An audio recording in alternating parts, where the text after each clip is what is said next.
The scene was desolate after a battle. Shattered wood and embers scattered in the night. The mysterious swordsman coldly stepped over the pile of corpses, one unfortunate soul still bearing a wild smile on his lips as he passed away. An entire long corridor was drenched in a sea of blood and bodies, evidence of a massacre he had single-handedly caused. The sword in his hand had an intricately carved guard, clearly not an ordinary weapon. A muscular, burly man suddenly leaped down from above, blocking the swordsman's path. The burly man panted, his eyes bloodshot, looking like a beast ready to fight. The swordsman's expression remained unchanged as he asked directly, "You are Byungak, aren't you?" Byungak was stunned, unable to believe this stranger knew his name. "How do you know me?" The swordsman smirked, his voice full of hidden meaning. "It seems you've completely forgotten about me. Well, many have passed through Kim Ho camp." He drew his blood-stained sword, his eyes sharp. "But I'm a little disappointed, especially since I've waited for this day for a very long time." Byungak broke out in a cold sweat, realizing his opponent was no ordinary foe. "If you've made it this far, you must have been a prisoner. This guy is seriously dangerous." The burly man immediately planned his escape, with only one thought in his head: "I have to get out of here right now." But before he could make a move, Byungak's eyes widened in horror as he felt the deadly killing intent rushing towards him. The swordsman gave his opponent no time to breathe, swinging his sword downwards with terrifying speed. A clean sword strike cut deep into Byungak's shoulder, fresh blood splattering everywhere. The swordsman pinned his sword firmly into Byungak, his voice icy cold.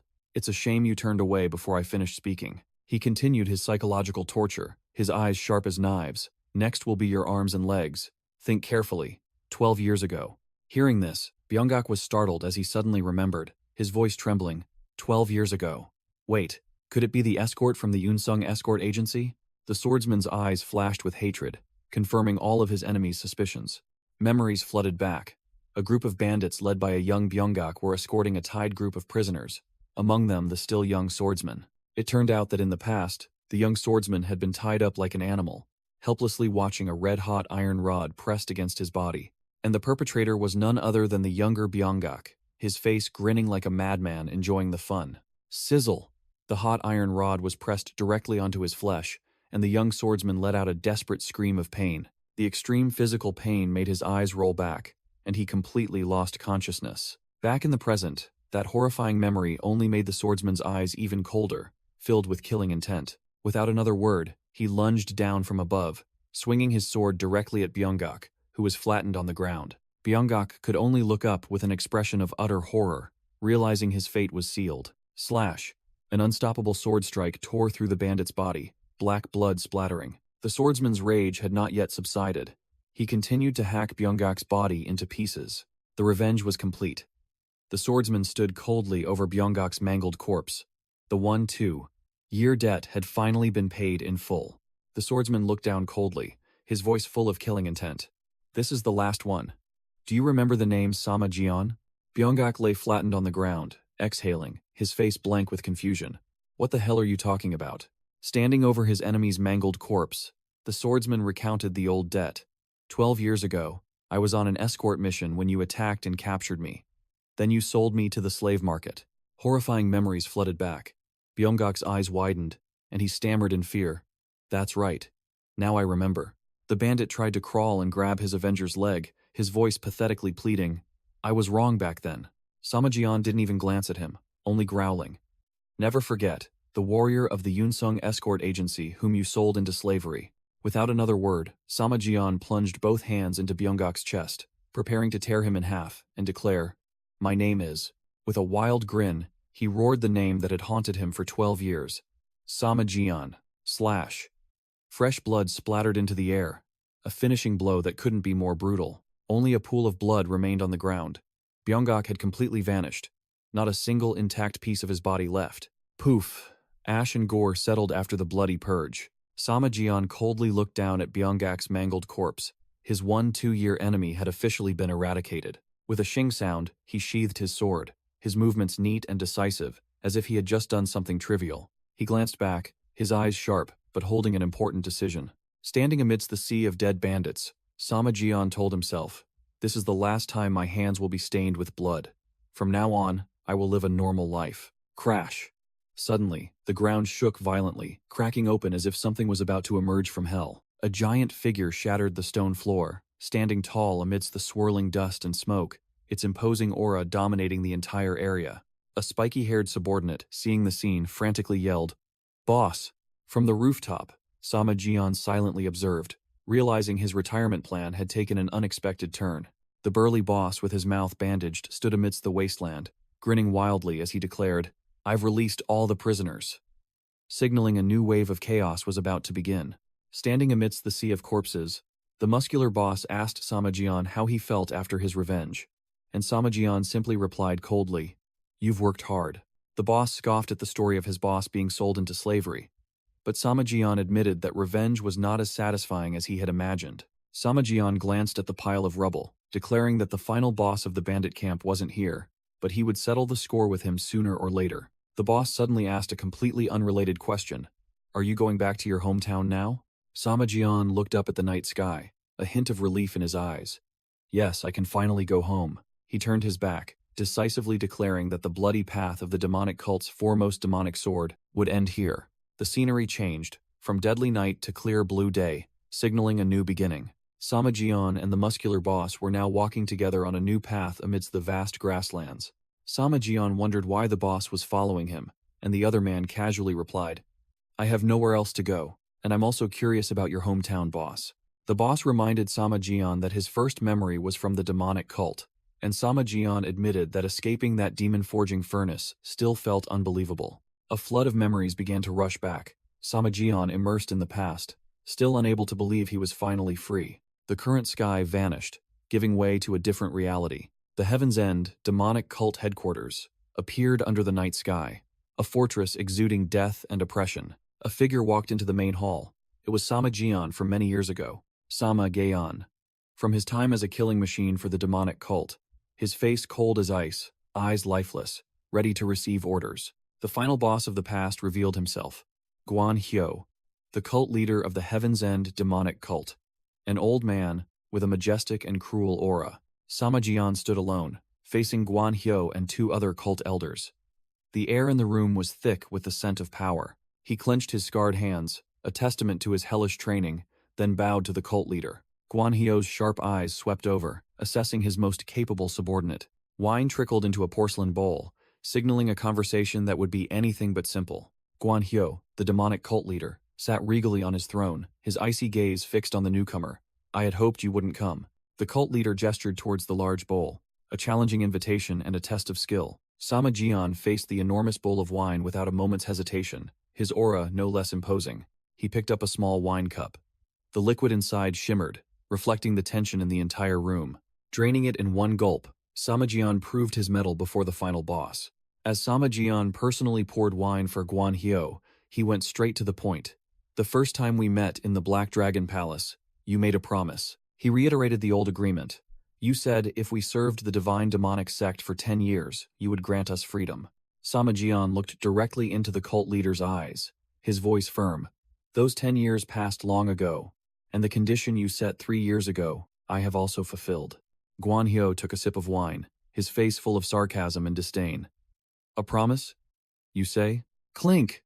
Guan Hyo set down his wine cup, his eyes filled with calculation. The cult leader began to prevaricate. Although the demonic path has been unified and the demonic cult revived, it is still not perfect. Sama Jian didn't bother listening, retorting in a low growl. "The condition you imposed on me was not to unify the demonic cult, but to destroy the demonic heart, which controls the demonic path." He continued to press. "And all of them have knelt before you." Guan Hyo reluctantly admitted as he poured wine. "That is correct." Guan Hyo fell silent, taking a sip of wine. A flood of memories about Sama Jian's past began to surface. In his recollection, Sama Jian was indeed the most outstanding among the children raised in the Black Dragon Palace, but that was all. Back then, if only martial arts were considered, he was even weaker than a guy named Chul Wu. But everything changed 180 degrees after Sama Jian single-handedly wiped out the Ghostgate family, standing tall amidst a sea of corpses. His usual terrifying killing intent had completely vanished, replaced by a profound, unpredictable aura. Guan Hyo ended his train of thought, admitting to himself that Sama Jian's martial arts had grown unimaginably stronger after that battle. Sama Jian looked Guan Hyo straight in the face, declaring that this ill-fated connection might be bad for him. But for Sama Jian, it was a sweet deal. He suddenly bowed, offered a concise apology, his attitude unclear whether sincere or merely an act. Guanhyo roared. Empty words, then crushed the wine cup in his hand, his inner energy exploding outwards. The old man suddenly changed his tone, ordering Samajian to leave because he had suffered enough, and asserting that his side still had a chance. Sitting on his throne, Guanhyo promised he would never forget Samajian's contributions, while Samajian bowed in farewell. Samajian looked up, his eyes sharp and cold, thanked the cult leader perfunctorily, then said nothing more. With that said, he decisively turned and left, without a hint of hesitation or lingering attachment. An angry elder, unable to stand the insolent attitude, drew his sword, intending to charge, but Guanhyo raised a hand to stop him. While the elder was still seething, Guanhyo offered a meaningful smile, watching Samajian's retreating back. Samajian walked out of the main hall alone, his solitary figure merging with the night, officially embarking on his own path. As Samajian turned his back, the boss was already peeking from behind the door, ready to cause trouble. He grinned widely, waving a teasing goodbye. See you later. After escaping their old place, the two arrived in a new land. The boss' jaw dropped at the sight of a colossal ancient tree, exclaiming, "There it is! Is that the guardian deity? It's massive." Samajian looked up at the sacred tree, his eyes complex, old memories flooding back. He began to recount that this was where his parents and the village elders held ceremonies every year, and where he and his siblings used to climb and play. He placed his hand on the tree trunk, smiling with relief as if reuniting with an old friend. "You've truly returned." The boss burst out laughing, teasing, "Haha, so even boss has moments like this? I thought you were a rigid little old man even as a kid." Lost in nostalgia, Samajian suddenly flinched when he heard a voice calling out, "Uncle!" It turned out the voice belonged to three village kids, who were staring intently at the two strangers.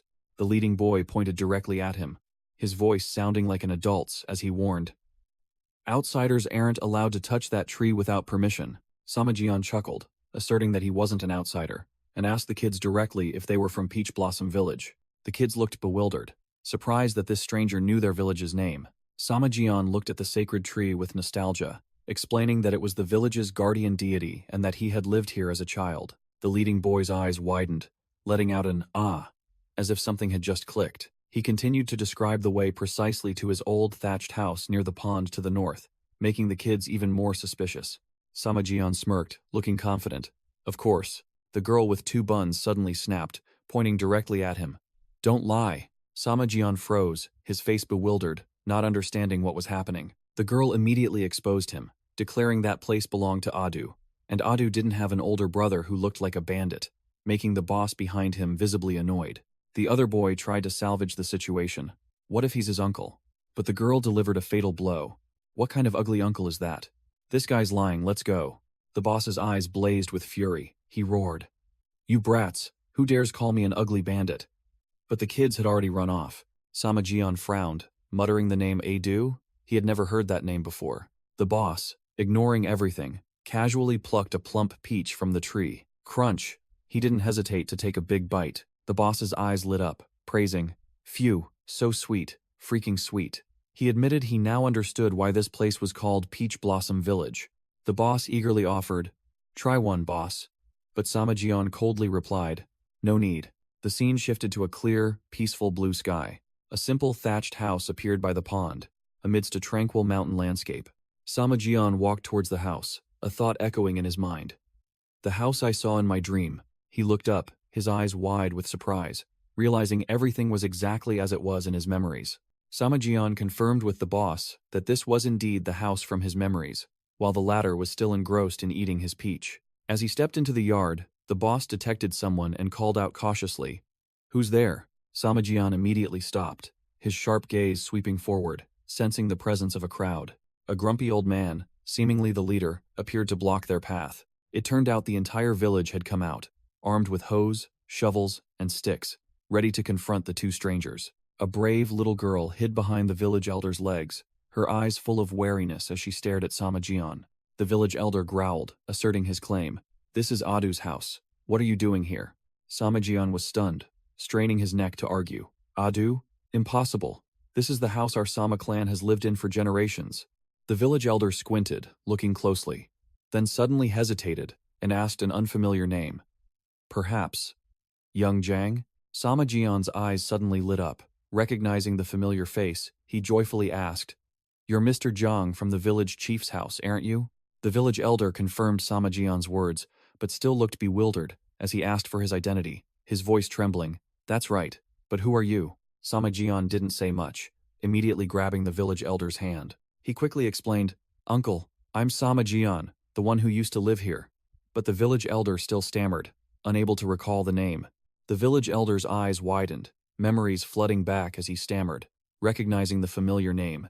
If it's Sama Jian, could it be that boy from back then? Sama Jian shouted in confirmation, but the village elder still couldn't believe it, yelling that it was too absurd. To prove it, Sama Jian lifted his hair, revealing a scar, and recounted an old story. Do you remember, Uncle? This scar is from your precious wook, hitting me with a rock after losing a fight. The village elder froze, his face pale as he remembered everything. Heavens, it's true, our wook really did that.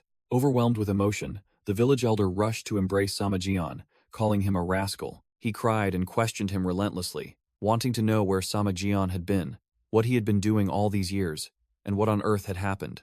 Sama Jian fell silent, his gaze darkening, preparing to recount his hellish past. Night fell upon the small village, the air silent, preparing for a long story. Inside the wooden house, the village elder poured tea and asked directly, So, you really disappeared after joining the escort agency 10 years ago? Sama Jian's face was expressionless as he recalled the past. You yourself tried to stop me countless times, saying that working for the Yunsong escort agency was very dangerous. The village elder sighed, admitting he had thought Sama Jian was long gone. Because you were so young and had to shoulder the burden of your family, I just assumed you had died somewhere. The old man looked directly into Sama Jian's eyes, getting straight to the point. So, all this time, how have you been living? Sama Jian's eyes hardened, sinking into a stream of dark memories. All this time, the memory opened with a hellish scene. A terrifying explosion swept across the battlefield, corpses strewn everywhere. Amidst the chaos, a masked swordsman appeared with an overwhelming aura, clearly a true boss. But just a moment later, the masked man screamed tragically, blood splattering as he took a fatal blow. The one who struck him down was none other than a young Sama Jian, standing tall over his defeated opponent's body, his eyes cold as ice. The sword demon elder, foremost demonic pathmaster, growled, recounting how the demonic path had been scattered for 300 years. The old man openly sneered, saying he had once laughed at the arrogant fools who called themselves the Heavenly Tao demonic cult and sought to unify the factions. But the truth slapped him in the face. The rumors of a single army sweeping away the 10 great demonic masters, leaving only him, were entirely accurate. Sama Jian exhaled a chilling breath, his eyes sharp as knives. Only you remain. His eyes blazed with determination. If he could just defeat this old man, he would be free. The old man laughed maniacally, roaring a challenge. Go ahead and try. If you can defeat this old man, you will become the strongest in the cult, the greatest sword of the demonic path. With that, the old man lunged with a tempestuous attack. Clang! 2 earth-shattering sword auras collided, creating a dazzling explosion. After just one move, the old man was at a disadvantage, letting out a cry of despair as his sword technique was completely shattered. Boom! The old man was blown away like a broken puppet, his body flung into the air amidst a shower of sword energy. The battle ended swiftly. The dust cloud from the final impact finally dispersed, leaving behind a scene of devastation. The sword demon elder knelt, propped up by his sword, gasping for breath, coughing up a mouthful of blood, his entire body tattered. The old man muttered bitterly, unable to believe his opponent was this strong. Sama Jian stood coldly over the sword demon elder's body. The battle was decided. He let out a sigh of relief, the tense atmosphere finally dissipating. Standing amidst the ruins, Sama Jian looked towards the sunset, muttering, "It's finally over." The scene shifted. Sama Jian sat opposite the village elder, his voice distant. "Even if I told you, I doubt you'd believe me." He recounted how he had been sold to a group of mercenaries, wandering everywhere before finally finding his way back, making the village elder exclaim that he had suffered greatly. Sama Jian took a sip of tea, his eyes sharpening as he got straight to the point. "By the way, where has my family gone?" The village elder's face changed, and he stammered out the news. "Your siblings, they've all gone to Shaoxing." Sama Jian froze when he heard the words Shaoxing from the village elder's mouth. The village elder explained that his family had tried to hold on but eventually had to leave 6 years ago. Sama Jian could only bitterly accept the truth. The clear blue sky heralded a new day, but it was a day full of storms about to break. The village elder led Sama Jian back, the atmosphere between them heavy as lead. Samajian walked, his gaze resolute but harboring an unnamed unease. The village elder hesitated, then dropped a bombshell. Jian, your mother. I heard she passed away last year. Amidst the misty mountains, the space was eerily silent, with only gnawing pain remaining. Alone on the mountaintop, Samajian sat motionless, facing the cruel truth and absolute solitude. Unable to bear it any longer, he threw his head back and cried out in tears, tormenting himself for having committed an unforgivable sin against his mother. Samajian bowed his head to the ground, desperately calling out his mother's name while images of his happy family from years past flashed before him like a knife to the heart. Their destination was Shaoxing, a village that looked quite dilapidated and desolate. Samajian and Chiol Wu finally arrived in front of a dilapidated thatched roof, mud-walled house. Seeing this ruined dwelling, Samajian couldn't help but feel a pang of sadness, thinking of the hardships his family must have endured. Chiol Wu saw this and immediately teased. "What's wrong, boss? Don't tell me you're getting cold feet?" He continued to prod, saying that when they stormed enemy strongholds, the boss wasn't afraid of anyone. But Samajian retorted that these two matters were completely different, like heaven and earth. Chiol Wu slung an arm around Samajian's shoulder, nonchalantly saying to just kick the door in and it would be over. But Samajian admitted that it wasn't that simple. Samajian was tormented, unsure how he could face his family after so many years of separation and humiliation. Chiol Wu, with his simple mind, then offered a suggestion. Just make money and buy a new house. Boss, what's there to worry about? Go on in. And Samajian was persuaded. Regaining his resolve, Samajian placed his hand on the door, vowing never to leave his family again. He knocked, and a hesitant voice from inside echoed, "Who's there?" clearly startled and wary. The wooden door creaked open, and a young girl appeared before Samajian and the boss. Samajian's eyes trembled, his pupils contracting as he saw the person opposite him. The girl with two braided pigtails looked up, her beautiful face showing a hint of fatigue and wariness. Memories flooded back. An image of a young Samajian happily carrying a little girl on his shoulders appeared. Samajian froze, an unbelievable thought flashing through his mind. "No way." The boss's eyes lit up, and he blurted out a compliment. "Oh, so pretty." While Samajian was still stunned, startled by the sudden compliment, the girl let out a panicked scream. Wham! The boss took a devastating punch to the face from Samajian for having a mouth faster than his brain. The girl looked straight at Samajian, her voice trembling as she confirmed. "Jin. You're Samajin, aren't you?" Ignoring the boss, clutching his mouth behind her. Samajian was stunned, asking back with an incredulous expression. "How do you know my name?" Samajian gently took his sister's hand, his voice faltering. "You've grown so much." "I am."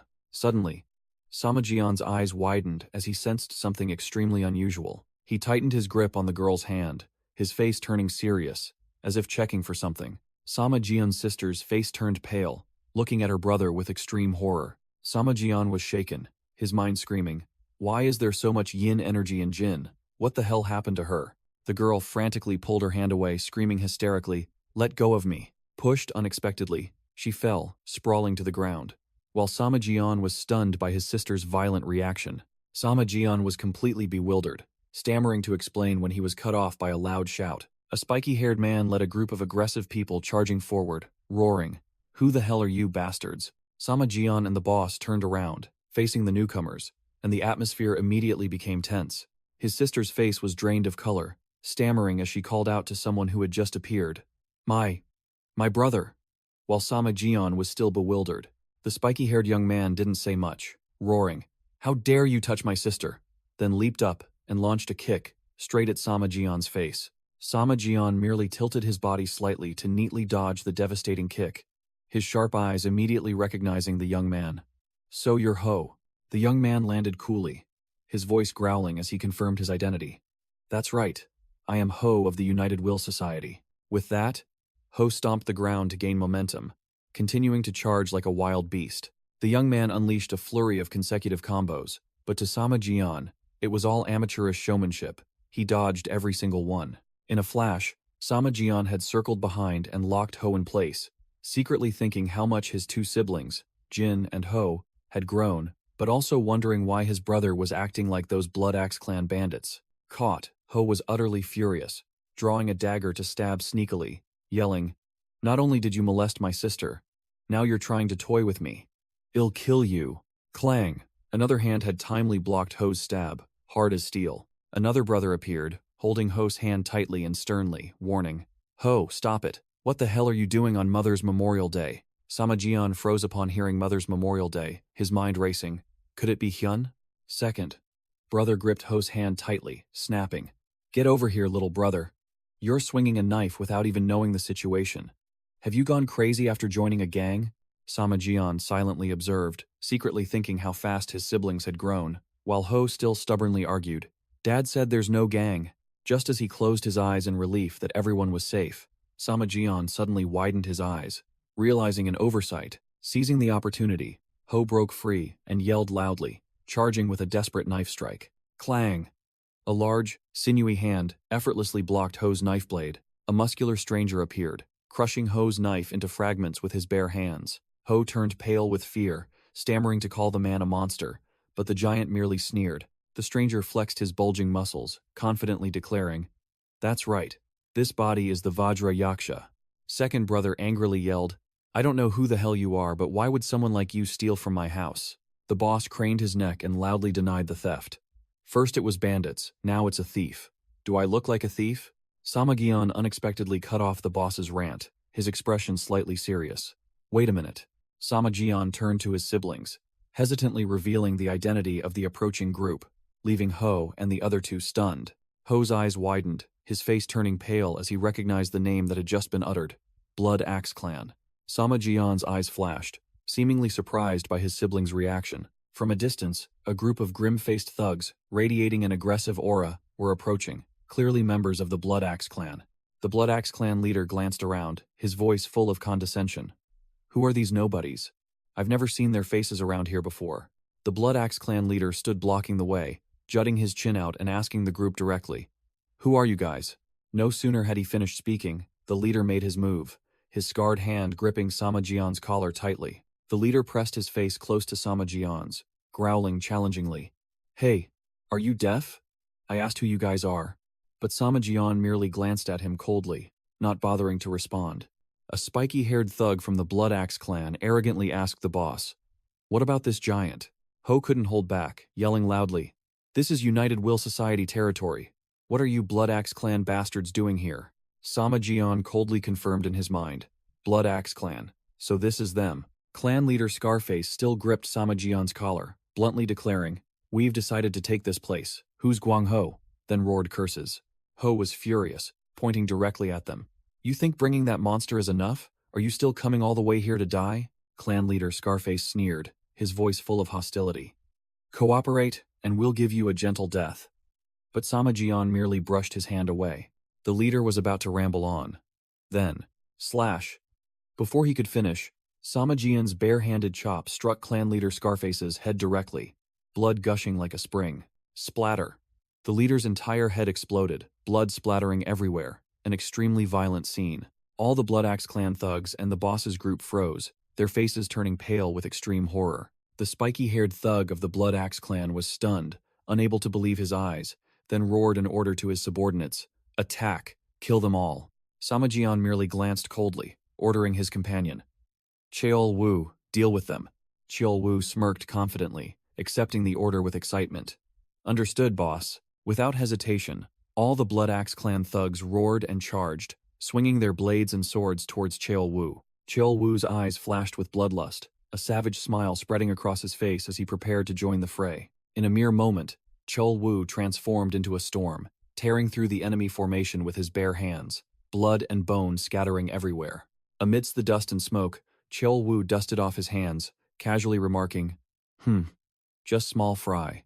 But then he scratched his head, looking at the battlefield littered with corpses and muttering to himself. But it seems I overdid it a bit, didn't I?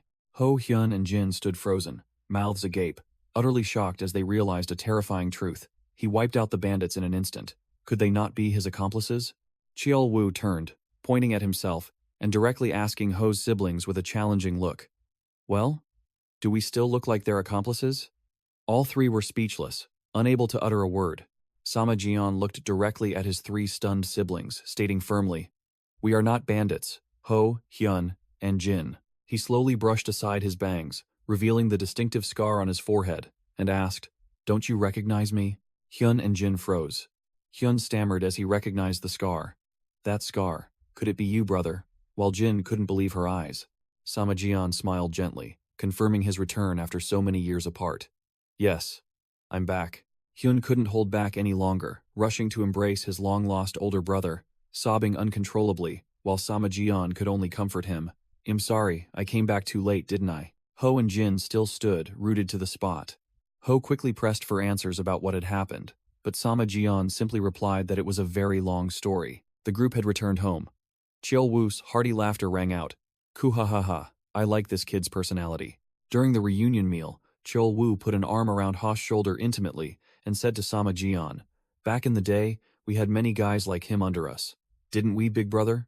Ho finally voiced his question, looking directly at the two of them and asking, I'm still wondering, why does brother Cheol Woo call you big brother? Cheol Woo sneered, explaining, when I was a hothead, I challenged big brother and got thoroughly beaten.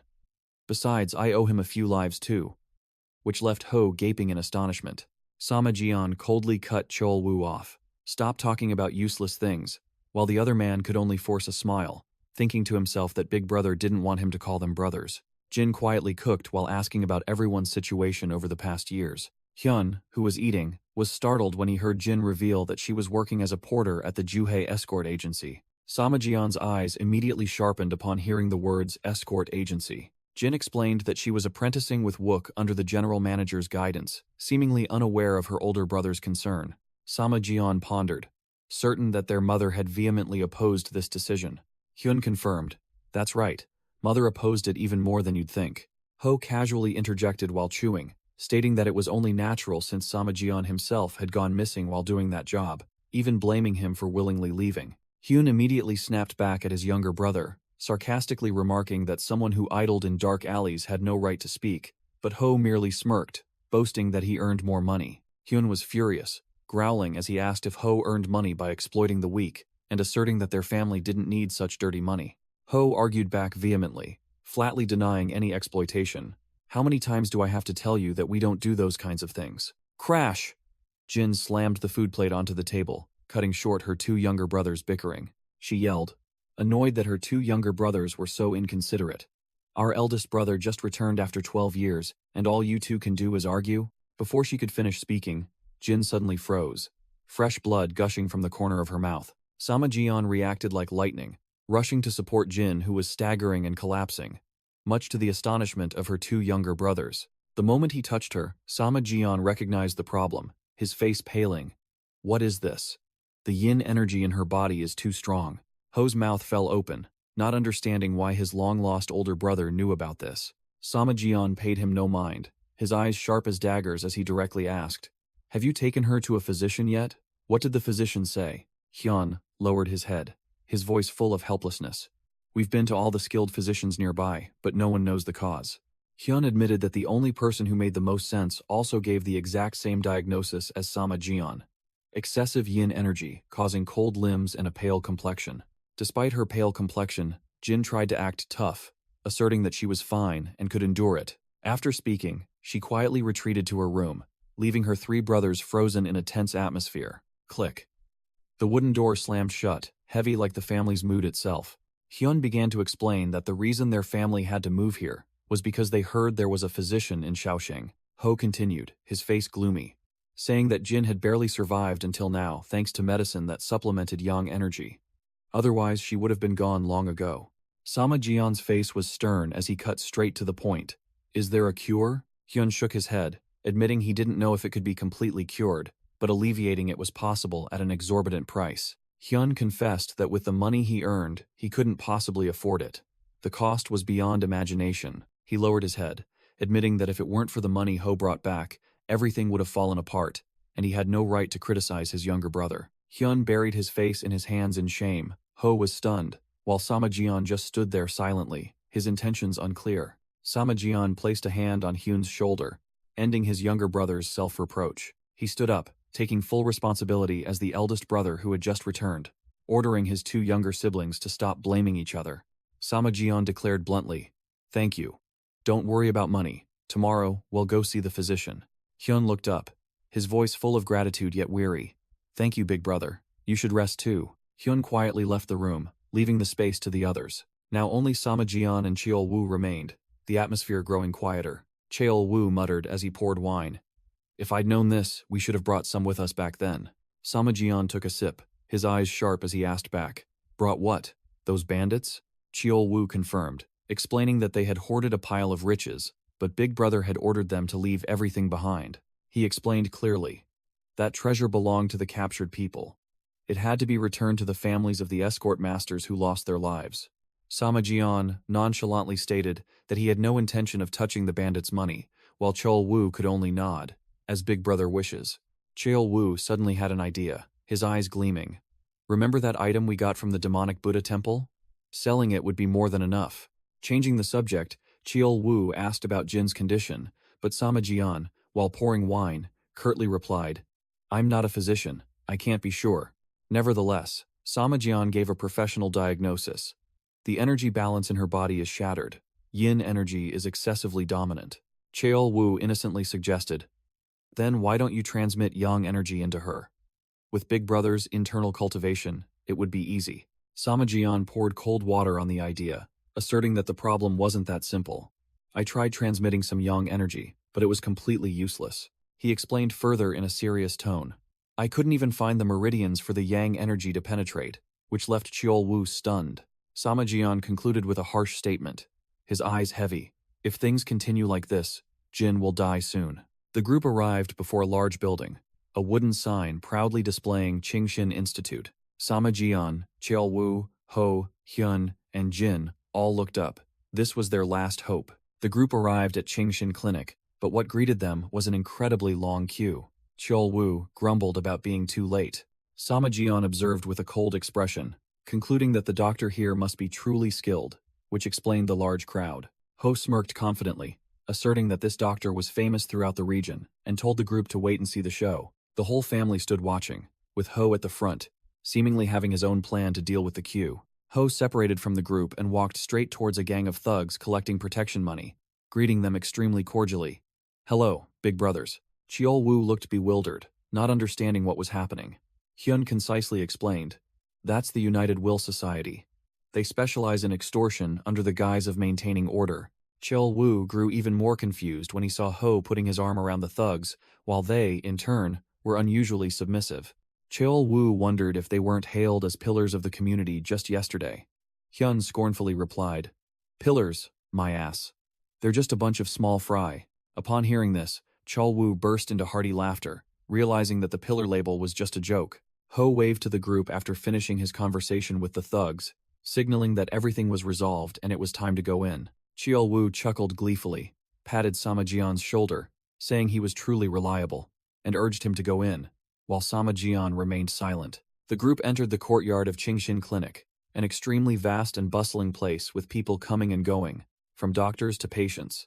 Samajian scanned the area, realizing that this place not only had patients but also gathered many skilled physicians. Hyun remarked that despite having escorted people everywhere, he had never seen a clinic larger than this one in the Shaoxing region. Samajian recalled that this place was originally just a small infirmary, but it had developed rapidly in just a few years, thanks to the skill of a person known as Huang Zheng. Cheol Wu nodded in agreement, believing that this physician was definitely genuine, not some quack. Samajian's expression suddenly darkened as he thought that even such an exceptional physician was helpless against Jin's illness. Ho quickly ran to a physician's desk.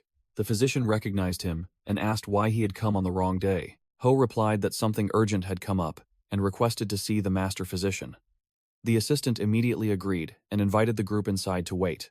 Inside the corridor, a crowd of patients sat scattered, waiting.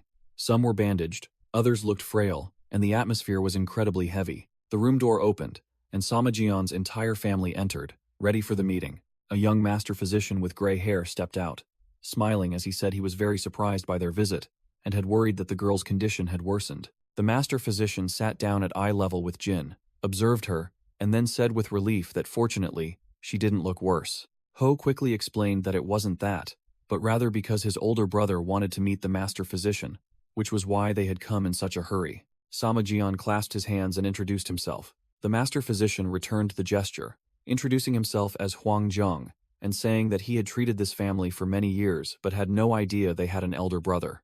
Samajian silently assessed. First impression is quite good. He seems refined, but something isn't right. He narrowed his eyes, immediately realizing the problem. A physician who also practices martial arts?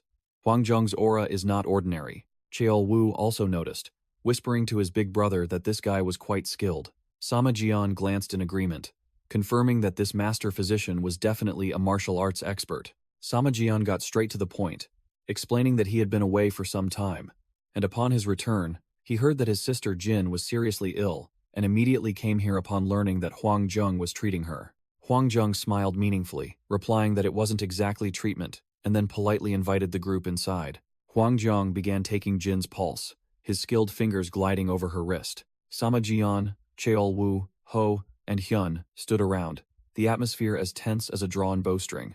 The master physician began his dramatic act, lamenting that Jin's illness made him feel his medical skills were truly worthless. Ho and Hyun immediately retorted, asserting that if it weren't for Huang Zhong, Jin would have been gone long ago. Huang Zhong humbly replied that he could only slow down the process, preventing the worst-case scenario, a statement that startled Sama Jian. Sama Jian's mind raced, realizing that the worst-case scenario meant Jin's life was hanging by a thread. Seeing that the fish had taken the bait, Huang Zhong began to entice them, hinting that if better quality medicinal ingredients were used, the results would be significantly different. He continued his spiel, saying that the current ingredients only sustained her, and higher-grade ones would definitely be much more effective. Sama Jian didn't hesitate for a second, asking directly, "What kind of medicinal ingredients are needed?" Huang Zhong explained the mechanism. "Jin's body is being overtaken by yin energy. I must use extremely potent yang energy ingredients to neutralize it." Huang Zhong revealed that the core ingredient was fire spirit grass, with the best quality being the 1,000-year-old variant, though almost impossible to find. Additionally, there was another option, Palace City stalactite milk. Sama Jian interrupted, asking directly if Qingxin Clinic had such a miraculous medicine, but Huang Zhong waved his hand, asserting that this place certainly didn't have such a rare item. Sama Jian and Cheol Wu both understood that this was a miraculous medicine that the entire martial arts world would eagerly hunt for, an ultimate treasure. Without beating around the bush, Sama Jian asked a single question, his gaze sharp. "So, where can I get it?" Huang Zhong smirked, beginning his enticement. "Have you ever heard of the Water Dragon Merchant Guild?" Sama Jian immediately confirmed that it was the Merchant Guild in Hangzhou, and Huang Zhong affirmed that it was one of the leading powers in the Central Plains. The master physician began to recount that, not long ago, the son of the guild leader suffered from malaria, and he was invited to treat him. Huang Zhong recalled the astonishing moment when the guild leader presented a rare medicinal ingredient to aid the treatment. Hyun wondered if he had used it then, but Huang Zhong just scoffed. "Of course not." Huang Zhong explained haughtily. Using Palace City stalactite milk to treat a minor case of malaria would be a joke to the world. Huang Zhong smirked, recounting that the old guild leader had made a joke when he refused to accept the medicine. Without beating around the bush, Sama Jian got straight to the point. "How much does it cost?" Huang Zhong scoffed, casually quoting an exorbitant figure. 300 taels of gold.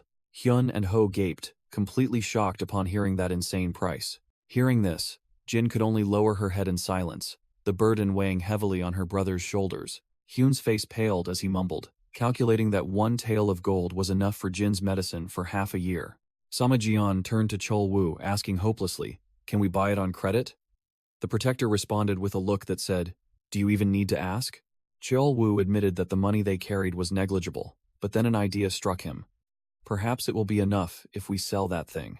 Hyun and Ho looked bewildered, not understanding what that thing was. Sama Jian immediately growled, cutting Cheol Wu off. "Don't you dare mention anything about the Demon Buddha Temple again." Cheol Wu suddenly spoke up, boasting that he had found an item while working as a mercenary on Mount Mandioc. He recounted that at first, he thought it was just a worthless glowing stone, but to his surprise, when he had it appraised, he nearly fainted because it was worth a staggering 400 taels. Hyun and Ho's eyes widened and mouths dropped open, screaming in shock upon hearing the figure of 400 taels.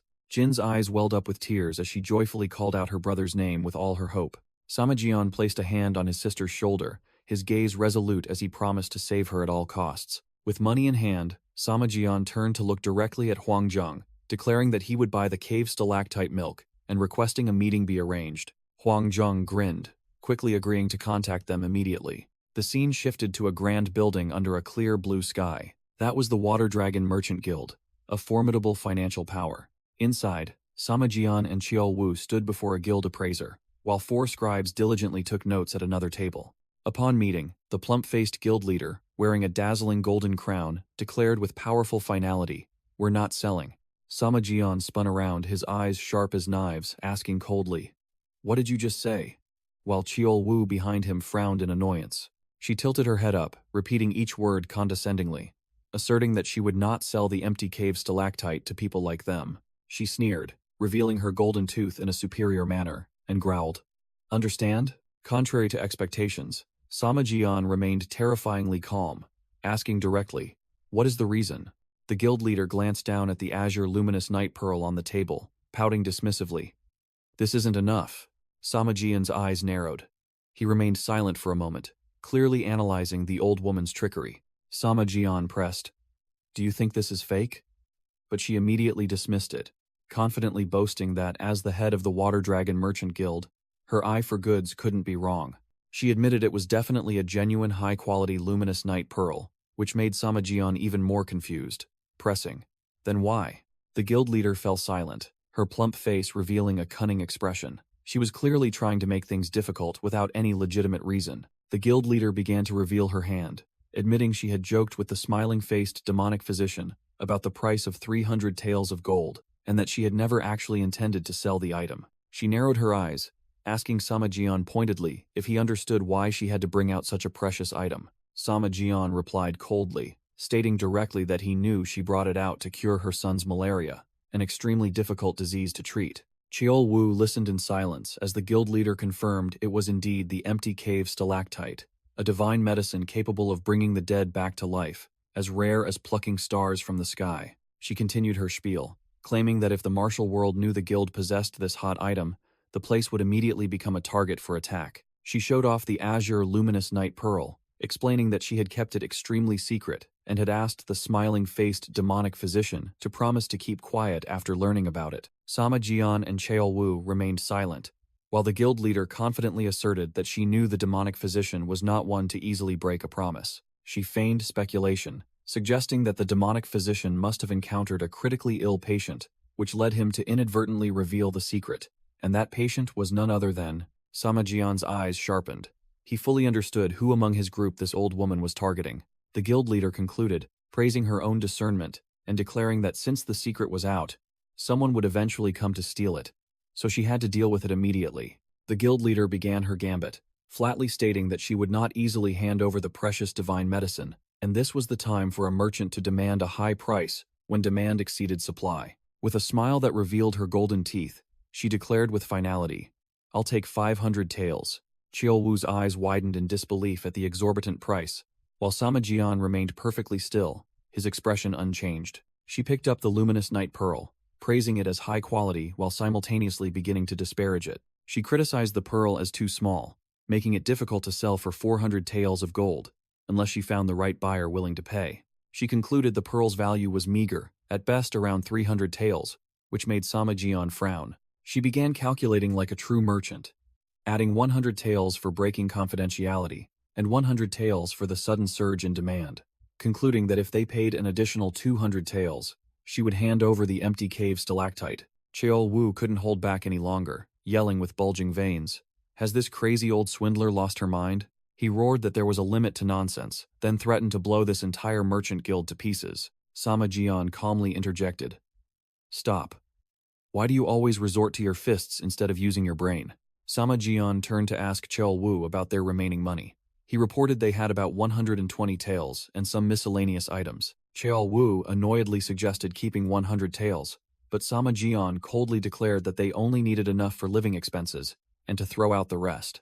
Samajian turned to face the guild leader, asking directly what kind of people they appeared to be in her discerning eyes. She narrowed her eyes in assessment, admitting that despite his youth, Samajian exuded the aura of someone who had survived bloody battlefields. Samajian laid his cards on the table, declaring that they were individuals forced to step onto the demonic path, which made her pause. He stated directly that he had killed countless people and spoke of the vow he made to himself after miraculously escaping that living hell. That vow was to end his life of slaughter and return to live a normal life with his family. But now his family was dying, and he had no choice but to break his vow. He then pressed her, asking what she thought he would do in this situation. The guild leader fell silent, her eyes narrowed in calculation, The atmosphere was as tense as a drawn bowstring before the unmistakable threat. She secretly analyzed that someone who dared to recount such a sensitive past and trivial details was certainly not making things up. After the psychological battle, the Water Dragon Merchant Guild leader finally relented, but not without setting a condition. Consider this a great favor from the guild. You must help us with one task in the future. Sama Jian's expression remained unchanged as he coldly accepted the exchange. A column of smoke rose in the distance, signaling that the transaction was complete and the medicine had been acquired. Night fell. Sama Jian and Chao Wu rested by a campfire in the forest, the atmosphere still quite tense. Chao Wu whittled a piece of wood, muttering curses. Damn it. If it weren't for Big Brother, I would have smashed her skull in. Sama Jian calmly took a sip of water, apologizing for spending their shared money. Chao Wu immediately snapped, asserting that money was not an issue when they were trying to save our youngest brother's life. It turned out that what infuriated this crude man was the Merchant Guild's attitude, shamelessly exploiting their desperate situation to deliberately inflate the price. Chao Wu was still bitter, growling that he wanted to go back and rob them to vent his anger, but Sama Jian immediately cut him off. What nonsense are you spouting? Do you want to spill blood on the medicine that will save our youngest brother's life? Hearing this, Chao Wu paused, dumbfounded, realizing he had just come up with an incredibly stupid idea. Sama Jian began to analyze, admitting that despite being kidnapped and having no choice, they still had to do dirty deeds. But at least those they killed were also practitioners of the demonic path. He threw a branch into the fire, asserting an undeniable truth. But our hands are stained with blood, the blood of countless factions to unify the demonic cult. Sama Jian's eyes turned sharp and cold as he concluded. To integrate into the outside world, we must abandon our old way of life. He emphasized that the Central Plains had its own order of martial arts and sects, and they were forced to adapt to those rules. Looking at Chao Wu, Sama Jian brought up the money again, suggesting that keeping only a small amount for living expenses after being extorted turned out to be a blessing in disguise. He revealed his ultimate goal, a very human one: to save his sister, find honest work, and shoulder the responsibilities of a family head to atone for his deceased mother. Chao Wu took a gulp of wine, listening in silence. His hot head seemed to have cooled somewhat after his big brother's heartfelt words. The crude man finally relented, his voice full of remorse. No, big brother, I apologize. I was too agitated. After all, we sacrificed to escape that place. Chao Wu firmly stated that he couldn't betray the sacrifices of their fallen comrades over such a small matter. Seeing that the situation had stabilized, Sama Jian ate a piece of roasted meat while lost in thought, making Chao Wu curious enough to ask what he was thinking. Chao Wu began to lament again, regretting the bottle of Qinggong stone oil he had been given, believing that if he had saved it, they wouldn't be suffering now. Sama Jian nonchalantly retorted, saying that a little oil wouldn't make a dent in his ox-like physique. Chao Wu chuckled in admission, but also boasted that thanks to it, he had mastered the indestructible diamond body. The burly man suddenly narrowed his eyes, a belligerent smile spreading across his face as he declared head caught the scent of some scum's blood. Immediately, Chao Wu spun around, his eyes wary as he noticed someone approaching. Who are those guys? Sama Jian remained calmly seated, concluding with an air of composure, I have a bad feeling. Let's go out and see. The rapid sound of horse hooves echoed from afar, dust rising in a thick cloud, signaling an impending raid. A troop of horsemen in neat uniforms galloped at full speed, radiating killing intent as they charged straight towards the two men. They moved extremely fast and were well organized, clearly not ordinary small fry bandits. In the blink of an eye, an entire cavalry unit had tightly surrounded Sama Jian and Chao Wu. A battle was about to erupt. The horsemen simultaneously halted their horses, dismounting decisively, sending dust flying. A group of thugs with fierce, scarred faces and eyes full of killing intent were revealed. Sama Jian sighed, his voice full of weariness. Humph. Nothing ever goes smoothly. The horsemen had dismounted, and one of them taunted. You beggars move fast, we almost lost you. A grinning thug smirked sinisterly, carrying a saber on his shoulder, and made a morbid suggestion. How about we chop off their legs first? Sama Jian's expression remained unchanged as he cut straight to the chase. Are you following us? The thug laid down a condition. Hand over the item obediently, and you'll die a peaceful death. A man who appeared to be the Pale Commander, riding a horse, advanced and issued a chilling threat. Otherwise, I will make you live a life worse than death in a living hell. Chao Wu and Sama Jian exchanged glances, both bewildered by the word item. The Pale Commander pointed directly at them, growling. It's the thing you bastards took from the Water Dragon Merchant Guild, Sama Jian muttered. realizing he had been played by the Water Dragon Merchant Guild leader, who had loudly promised secrecy but ultimately sold the information anyway. Samajian looked annoyed, issuing an ultimatum to the thugs. Get lost. I've seen enough blood. Leave now, and ill pretend nothing happened. Don't play dumb. The Pale Commander scoffed, laying his cards on the table. We've confirmed you took the Gongchong stone oil from the Water Dragon Merchant Guild and tracked you all the way here. The small fry began to chatter, one of them acting superior. If it were you, I would have handed it over immediately. Our big brother is worried that old man will use it all himself. The thugs drew their sabers and tightened their encirclement, one of them arrogantly saying, You're going to die anyway. Why not hand over the item and die peacefully? While another pointed at Chol Wu, calling him a big bear cub. Chol Wu smirked, seemingly pleased with the bear nickname, and casually retorted, Sounds fun. So, what do you guys do for a living? Two thugs looked at each other, one asking if they should tell them, the other scoffing, Just tell them, they're about to bite the dust anyway. Cheol Wu and Sama Jian looked eager to hear, while the thugs smugly believed that satisfying the curiosity of the dying was the way of heroes. The thugs puffed out their chests and grandly introduced themselves. Surely you've heard of the Heavenly Slaughter Gang that rules the night in Hangzhou. We are the heroes of the Heavenly Slaughter Gang. The Pale Commander finally lost patience with his subordinate's self-aggrandizement and roared, Everyone shut up. The Pale Commander sat on his horse, acting superior. Choose. A peaceful death? Or one more painful than death? I'll count to 3. Cheol Wu picked his ear, his face impassive as he delivered a fatal retort. Why don't you die instead? The Pale Commander was stunned, unable to believe his ears, his voice trembling with shock. What? Immediately, the Pale Commander's face darkened with rage, and he roared, How dare you mock me? Where are you all? The Pale Commander's eyes flashed with killing intent as he ordered the thugs. They want a taste of hell, so grant their wish. Upon his command, the entire Heavenly Slaughter Gang cavalry unit responded in unison, brandishing their sabers and charging, tightly encircling Cheol Wu and Sama Jian. Amidst the encirclement, Cheol Wu casually turned to Sama Jian and quipped, Well, there's nothing really worth risking our lives to protect, is there? Sama Jian's face was stone cold, muttering as if he were all too familiar with this situation. No choice. I warned you. Cheol Wu cracked his knuckles, a sinister smile on his face as he sensed the opponent's bloodlust. This stench of blood and killing intent. Looks like you've killed quite a few people. The Pale Commander furiously roared, pointing directly at Cheol Wu. You insolent bastard! Gouge out his eyes, cut out his tongue. The thugs of the Heavenly Slaughter Gang, each with a gleeful expression as if it were harvest season, brandished their sabers and charged. Cheol Wu took a stance, challenging the entire group with a strained neck. Come on, if you dare. While Sama Jian merely stood with his arms crossed, watching the show, muttering exactly as he had said. Just as he was about to engage in combat, Cheol Wu suddenly paused, signaling, Wait.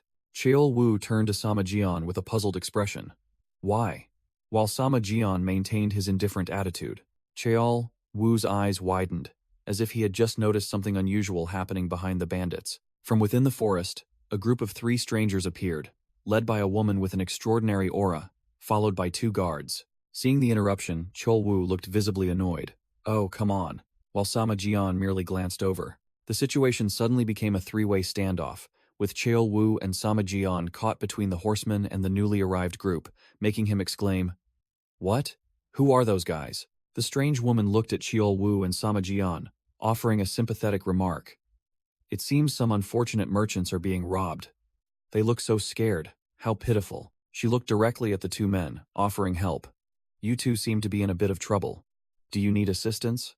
Sama Jian coldly looked at the newly arrived woman, inquiring, Helping strangers out of nowhere. Who are you people? A merchant guard reported to the guild leader woman, his eyes still fixed on the horsemen. Indeed, they claimed to be from Hangzhou's underworld. Cheol Wu admitted that the guards had some skill, but confidently declared, What masters? I can still sweep them all away. Cheol Wu glanced at the guild leader woman, then turned to Sama Jian, trying to pass on the difficult task. But the real deal is that old hag. Sorry, but I'll leave her to you, okay? Faced with the offer of cooperation, Sama Jian simply remained silent, his gaze growing heavy. The horsemen said little, weapons in hand, and began to tighten their encirclement around the guild leader woman's group. A guard worried. Young mistress, it seems they're going to attack us too. But the guild leader woman contemptuously retorted, Trash, how dare you radiate killing intent in front of me? The guild leader woman looked directly at the Pale Commander, imperiously laying down a condition. If you retreat now, I will overlook everything that has happened.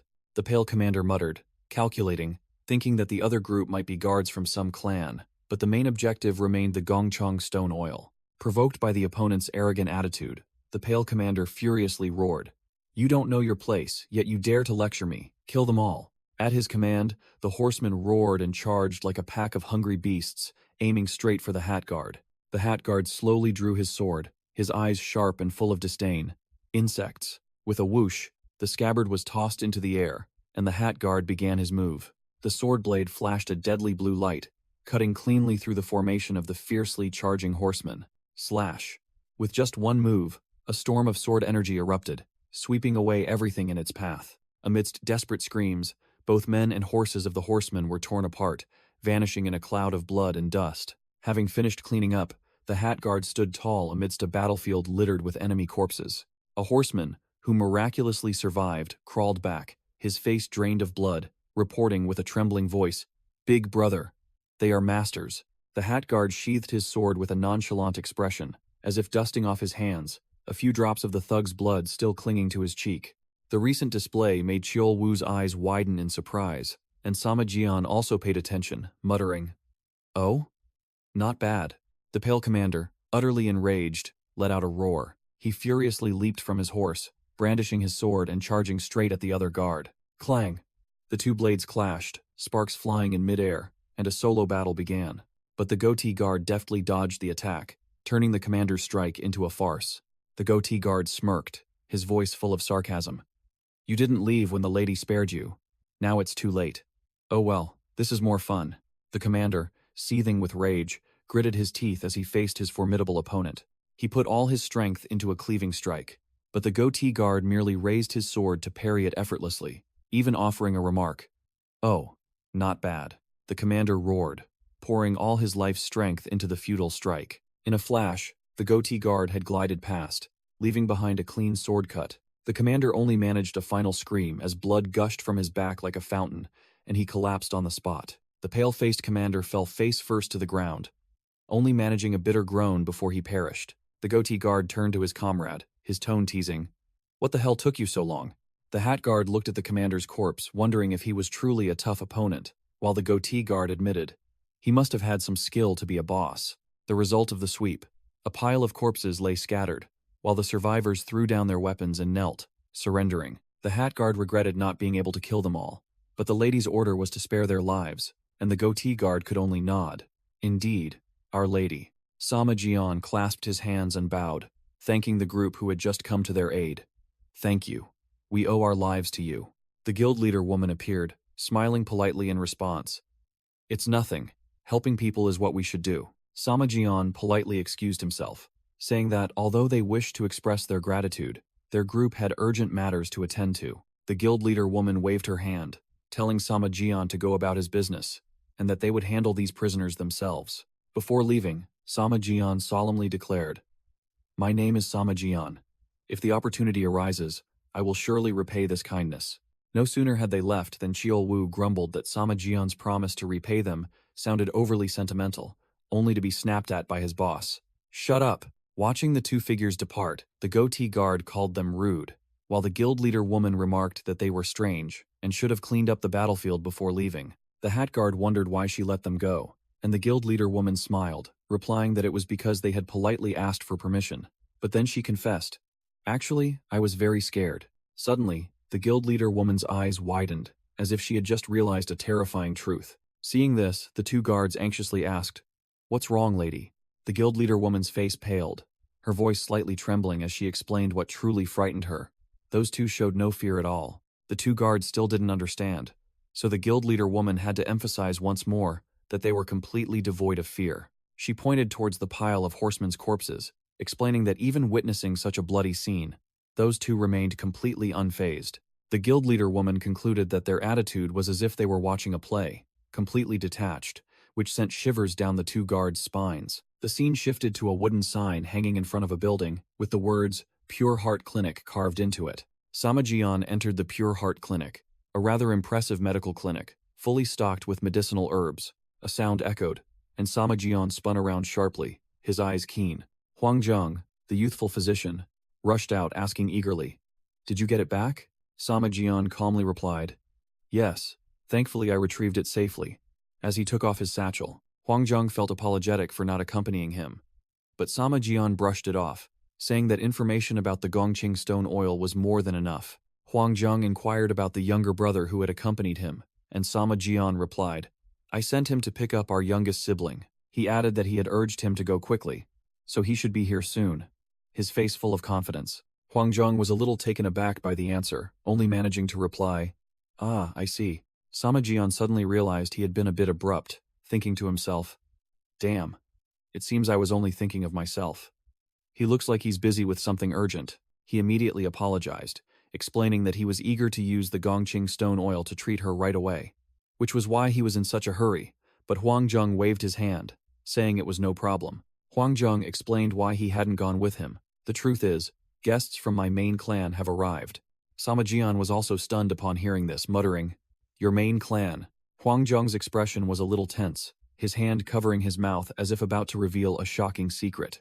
He got straight to the point, asking Sama Jian if he had ever heard of the life-saving medical clan. Sama Jian was shaken, immediately recognizing it as the legendary medical clan capable of reviving the dead, never expecting Huang Zhang to have such an incredible background. Sama Jian admitted he had suspected it since Huang Zhang treated his sister, praising the physician as truly skilled. But Huang Zhang humbly replied that he had only managed to keep her condition stable. As he poured tea, Huang Zhang explained that Sama Jian's sister's illness was so unusual that he had to consult his clan and ask for someone to come help. Unfortunately, for the past few years, epidemics had ravaged the Central Plains, and the clan couldn't send anyone. But it seemed things had changed. Sama Jian's eyes lit up, immediately guessing the situation. "Is a master physician from your clan coming soon?"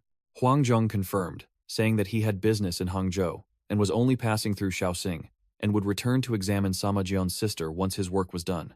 Huang Zhang humbly downplayed his own abilities, saying that the master physician who was coming was the real expert in the clan, while his own skills were merely learned on the side.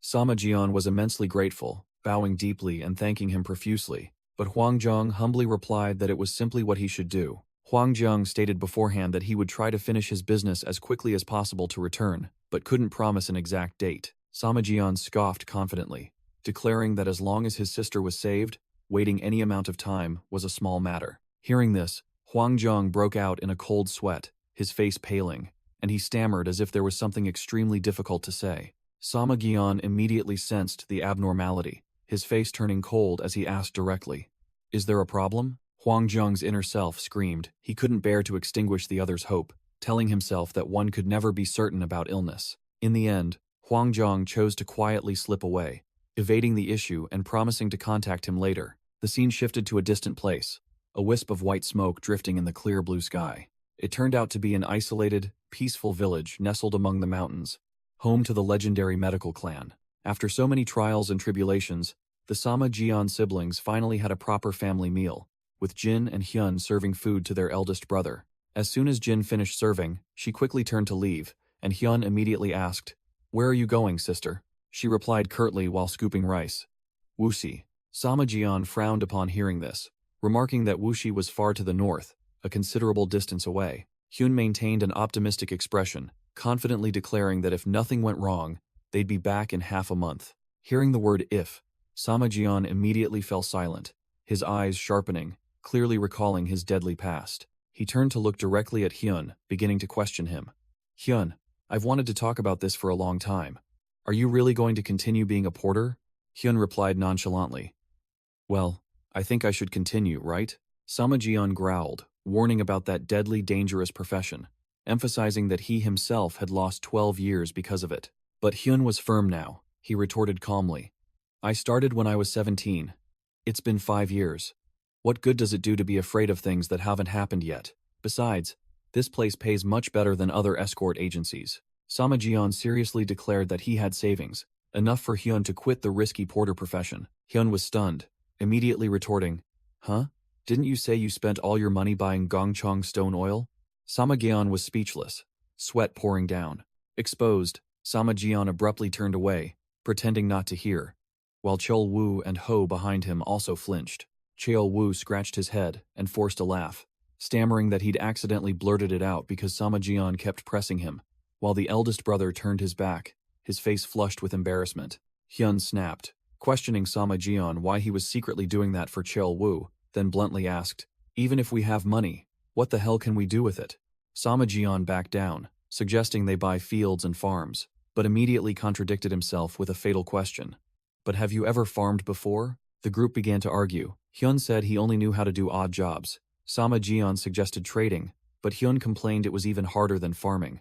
Just then, Jin called everyone for dinner. Cheol-woo seized the opportunity to boast loudly, demanding to start a business and showing off that he could secure a good location, making Ho cast a disdainful glance at him. Cheol-woo still insisted he had enough capability, but Ho stopped himself from exposing his previous blunder, making the muscular man flinch. Hyun cut short the teasing, reminding Samajian not to rush, as he had just returned and still needed to look after their youngest brother's injury. The whole family gathered around the dinner table. Cheol-woo boasted loudly about business, scoffing at the freezing work of porters, saying he'd rather be an escort master, while Hyun invited Samajian to work with him if he was worried. Samajian looked pensive, secretly thinking that returning to the life of an escort master wasn't a great option either. Jin spoke up to dissuade them, advising her brothers not to make hasty decisions, but to take their time and plan. Samajian admitted he had been a bit rash and also advised Hyun to think carefully about his future, not to change just for his sake. Hyun smiled in agreement, seemingly having taken his eldest brother's advice to heart. Samajian decisively ended the discussion, declaring that everyone should focus on their specialty: eat dinner. The scene shifted to a clear blue sky, signaling a new day and a new journey. The scene changed to a bustling street, crowded with people coming and going, shops lining both sides. Samajian and Cheol-woo were surveying the market. The burly Cheol-woo was drenched in sweat, complaining that this work was truly arduous. Cheol-woo turned to ask Samajian if he wanted to rest, and the eldest brother immediately nodded in agreement. After walking until their legs ached, Samajian decided to stop at a roadside stall. "Let's go eat some dumplings." Cheol-woo plopped down at a table, immediately ordered 2 plates of meat dumplings, then asked if they had alcohol, but the dumpling vendor shook his head, saying the shop didn't sell alcoholic beverages. Cheol-woo clicked his tongue, looking disappointed but resigned. "Then just dumplings it is." While waiting for their food, Cheol-woo complained to his boss, saying that walking around, he hadn't found any good business opportunities. Samajian mused, admitting that having only known how to wield swords and blades his whole life, it was truly not easy to start an honest business now. Cheol-woo asked directly if Samajian truly wanted to do business, and Samajian immediately retorted, "Or do you mean to let Ho do it?" Cheol-woo grinned, thinking it was a good idea for their younger brother to have a chance to prove himself, but Samajian immediately poured cold water on it. "No." Samajian explained that he wanted to pull Ho away from the martial world, so relying on him now wasn't appropriate, then turned to tease Cheol-woo. "Besides, with your temperament, could you really sit still and do business?" Samajian added another fatal sarcastic remark, saying it would be a blessing if Cheol-woo didn't punch customers in the face. Cheol-woo chuckled, admitting his boss was right. Just then, the dumpling vendor brought out a steaming basket of dumplings, and both decided to eat first and think later. A pair of chopsticks picked up a plump, steaming hot dumpling from the smoking steamer. Cheol-woo took a bite, his eyes wide with surprise, his mouth full of dumpling, yet he still exclaimed, "Oh wow, this is delicious." Samajian also nodded in agreement, admitting this dish was far superior to yesterday's shop, especially the exquisite filling. Samajian curiously asked if it was pork filling, and the dumpling vendor confirmed it was minced pork. Samajian pondered, wondering why, despite being pork, the flavor was worlds apart from that shoddy shop. The dumpling vendor smiled confidently, declaring that he didn't know where the two had eaten, but the pork here was top grade, unmatched anywhere. Cheol-woo scratched his head, wondering, thinking that pork was the same everywhere, or perhaps it was due to a different way of slicing the meat. The dumpling vendor immediately denied it, saying the secret wasn't in the meat itself, but in the hands of the one who butchered the pig, making Samajian curious about some special method. The dumpling vendor explained calmly, "The method is the same, the difference lies in the skill of the butcher master." Cheol-woo still didn't understand anything when Samajian, who was eating, suddenly shouted a warning. "Watch out!" Samajian's eyes flashed. He immediately sensed trouble. A mad pig suddenly charged straight at Cheol-woo, but he merely threw a swift punch in response. Thump! The pig was instantly knocked out, rolling on the ground, foaming at the mouth. Samajian asked, "Are you all right, big brother?" Cheol Wu replied simply. No worries. Cheol Wu sneered, wondering where this pig had come from. A group of red-robed thugs frantically ran towards the eatery, seemingly the owners of the pig. The thugs were out of breath. Cheol Wu stood with his arms crossed, mockingly asking, Are you guys all right? He grinned, pointing at the pig. We're fine. But your pig isn't. Cheol Wu went into boss mode, taunting. Sorry about that, but since you guys were careless, I guess you won't be asking for compensation, right? This left the thugs speechless. The thugs knelt on the ground, their faces pale, realizing they had just run into the real deal. A silver-haired old man suddenly appeared, yelling directly at the thugs. You imbeciles! The butchermaster clasped his hands behind his back, scolding the bowing apprentices. Pathetic. How many times has this happened now? This made them only able to mumble apologies. He turned to Cheol Wu and Sama Jian, gesturing with his chin to his disciples. The people you need to apologize to are them, not me. The apprentices immediately turned and bowed repeatedly in apology. But Cheol Wu just waved his hand dismissively. It's fine. No one was hurt anyway. The butchermaster also spoke up, taking responsibility. Please forgive us. The applicants let the pig escape. Fortunately, you two intervened in time. Sama Jian frowned, muttering the words, applicants? Realizing something wasn't simple here. The butchermaster explained that he used to own a butcher shop and was looking for a successor, and those thugs were the applicants, who were now laboriously carrying the unconscious pig onto a cart. Sama Jian pointed at the steaming basket of dumplings on the table, his eyes sharp as he asked directly. So, are you the one who butchered the pig that made these dumplings? The butchermaster looked up, his eyes full of confidence and experience, replying concisely, yes. Recognizing the true master, Sama Jian immediately adopted a humble attitude, asking permission to visit the butchermaster's shop. The butchermaster seemed reluctant to let them watch, grumbling that there was nothing interesting about butchering. Sama Jian replied calmly, his gaze unwavering. It's not every day one gets to witness such a sight. The butchermaster narrowed his eyes at Sama Jian, seemingly assessing the young man's skill. After a moment of silence, he finally relented, allowing them both to enter, as you wish. The group entered the butchermaster's compound, a place that looked quite spacious and secluded. Inside, the butchermaster looked at the pig, lying motionless on the floor with an exasperated expression, while the apprentices stood silently behind him. He turned to scold his disciples. Useless. You made the guests catch the pig for you. The butchermaster began a verbal test, asking the apprentices directly, Tell me, why did this attempt fail? Two of the apprentices turned pale. One claimed the needle was misaligned, while the other blamed the hammer slipping when driving the spike. The butchermaster nodded in acknowledgement, then delivered a powerful concluding remark. You are all correct, but the mistake was made from the very beginning. The butchermaster began his lecture, stating bluntly in front of Sama Jian and Cheol Wu. The foremost principle is to make the prey unaware that it's about to be slaughtered. The apprentices behind him began to whisper, scoffing at the idea of communicating with animals, deeming it nonsense. The butchermaster was speechless, his sharp gaze burning into his dim-witted disciples. Meanwhile, the pig was still leisurely finishing its feed, completely unsuspecting, truly a background character passing by. The butchermaster knelt, spike and hammer in hand, ordering the group, watch closely. With a swift motion, he pressed the sharp spike right behind the pig's ear, a move so quick that the animal didn't even realize it. The apprentices gaped in astonishment, unable to believe their eyes, as just moments ago, the pig had gone wild at the sight of the spike. The butchermaster calmly explained the secret of true mastery. Because it didn't sense any killing intent from me, he continued to explain, asserting that animals are extremely sensitive to killing intent, an instinct that humans can hardly match. Then he narrowed his eyes, his gaze suddenly becoming as sharp as a knife. Even the slightest hint of killing intent will make them feel threatened immediately, like this. As soon as he finished speaking, the butchermaster emitted a faint wave of killing intent. The pig immediately sensed danger, startled, and let out a panicked squeal. Cheol Wu, watching, broke out in a sweat, muttering about the old man's control over killing intent. He released it and instantly retracted it. Sama Jian wondered if the old man was a master, but Cheol Wu dismissed it, asserting that while he showed no signs of martial arts training, he was definitely a different kind of monster. The butchermaster continued his lecture, declaring that only when one could strike without revealing killing intent to the pig would they be considered to have entered the true path. Thwack!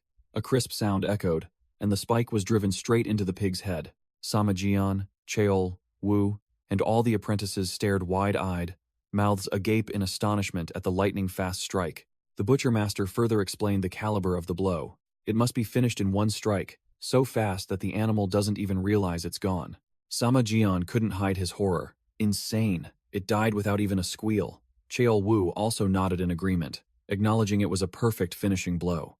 While the group was still dazed, the butcher master snapped at the apprentices. What are you standing around for? The main work only begins after I've pierced it. The butcher master ordered his disciples, who were fumbling with the pig. Hurry up and bleed it. Cheol Wu, showing impatience, picked his ear like a senior. Hurry up and bleed it. A sweeper old man nearby blurted out an explanation. The butcher master has no children, which is why he's desperately looking for someone to inherit the butcher shop he built his entire life. Cheol Wu smirked, showing disdain. What's so great about butchering pigs and cattle? Just do it sloppily, right, boss? Sama Jian, however, had a different thought. If one dedicated their entire life to a single task, it was indeed admirable. He then recalled how Master Bolto had once rejected countless people. Cheol Wu pouted, deeming the comparison far-fetched, but had to admit the butcher master's voice was truly insane. Sama Jian continued, asserting that Master Bolto was not just loud, but a true giant. Cheol Wu burst out laughing, slinging an arm around Sama Jian's shoulder, and joking that the master probably liked him because he was also as big as him. Sama Jian suddenly turned, his eyes resolute, as he declared bluntly, "All right, we'll take over that butcher shop." Cheol Wu's eyes widened as he asked again, "We?"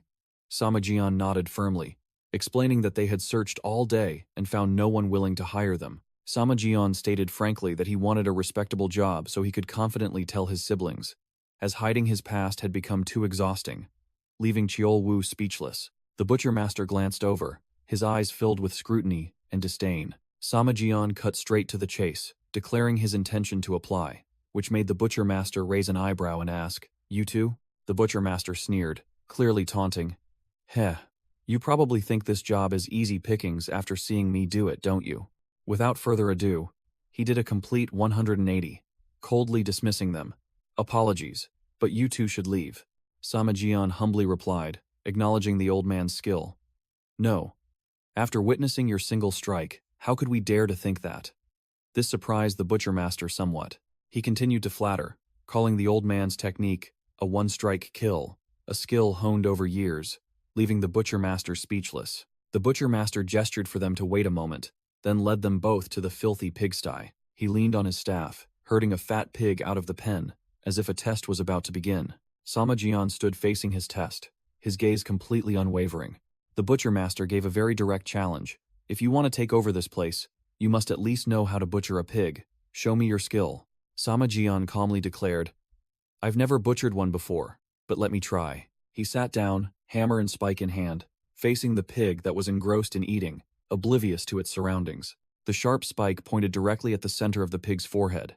Its eyes revealed a final look of panic. Thud.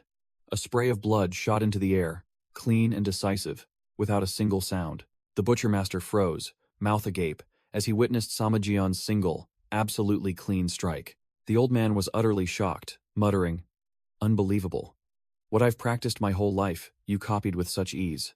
Still unable to believe this overwhelming skill, he pressed, "You truly have never learned this before?" Sama Jian replied coldly, a powerful flex. "I merely did as you did." He turned to the bewildered Cheol Wu, ordering like a true boss.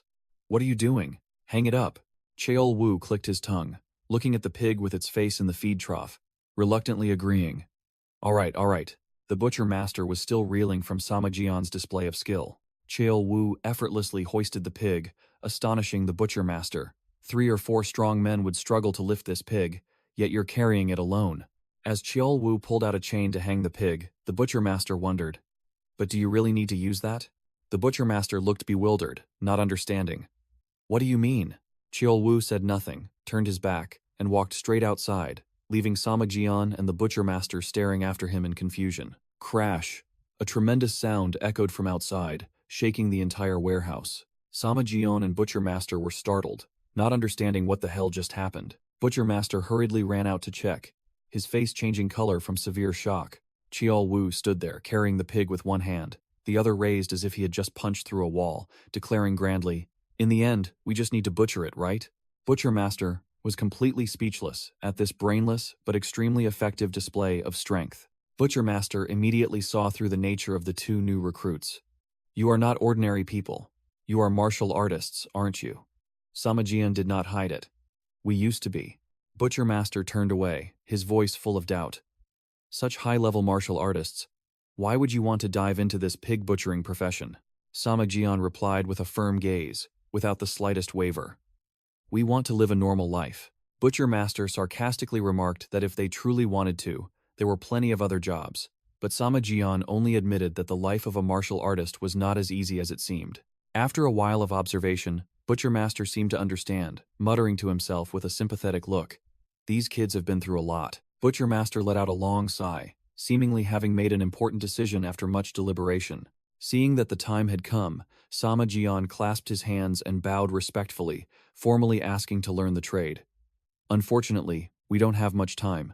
Please teach us. Samajian looked up, a confident smirk on his face, his eyes seeming to say, You won't be disappointed, just trust my skills. The scene shifted.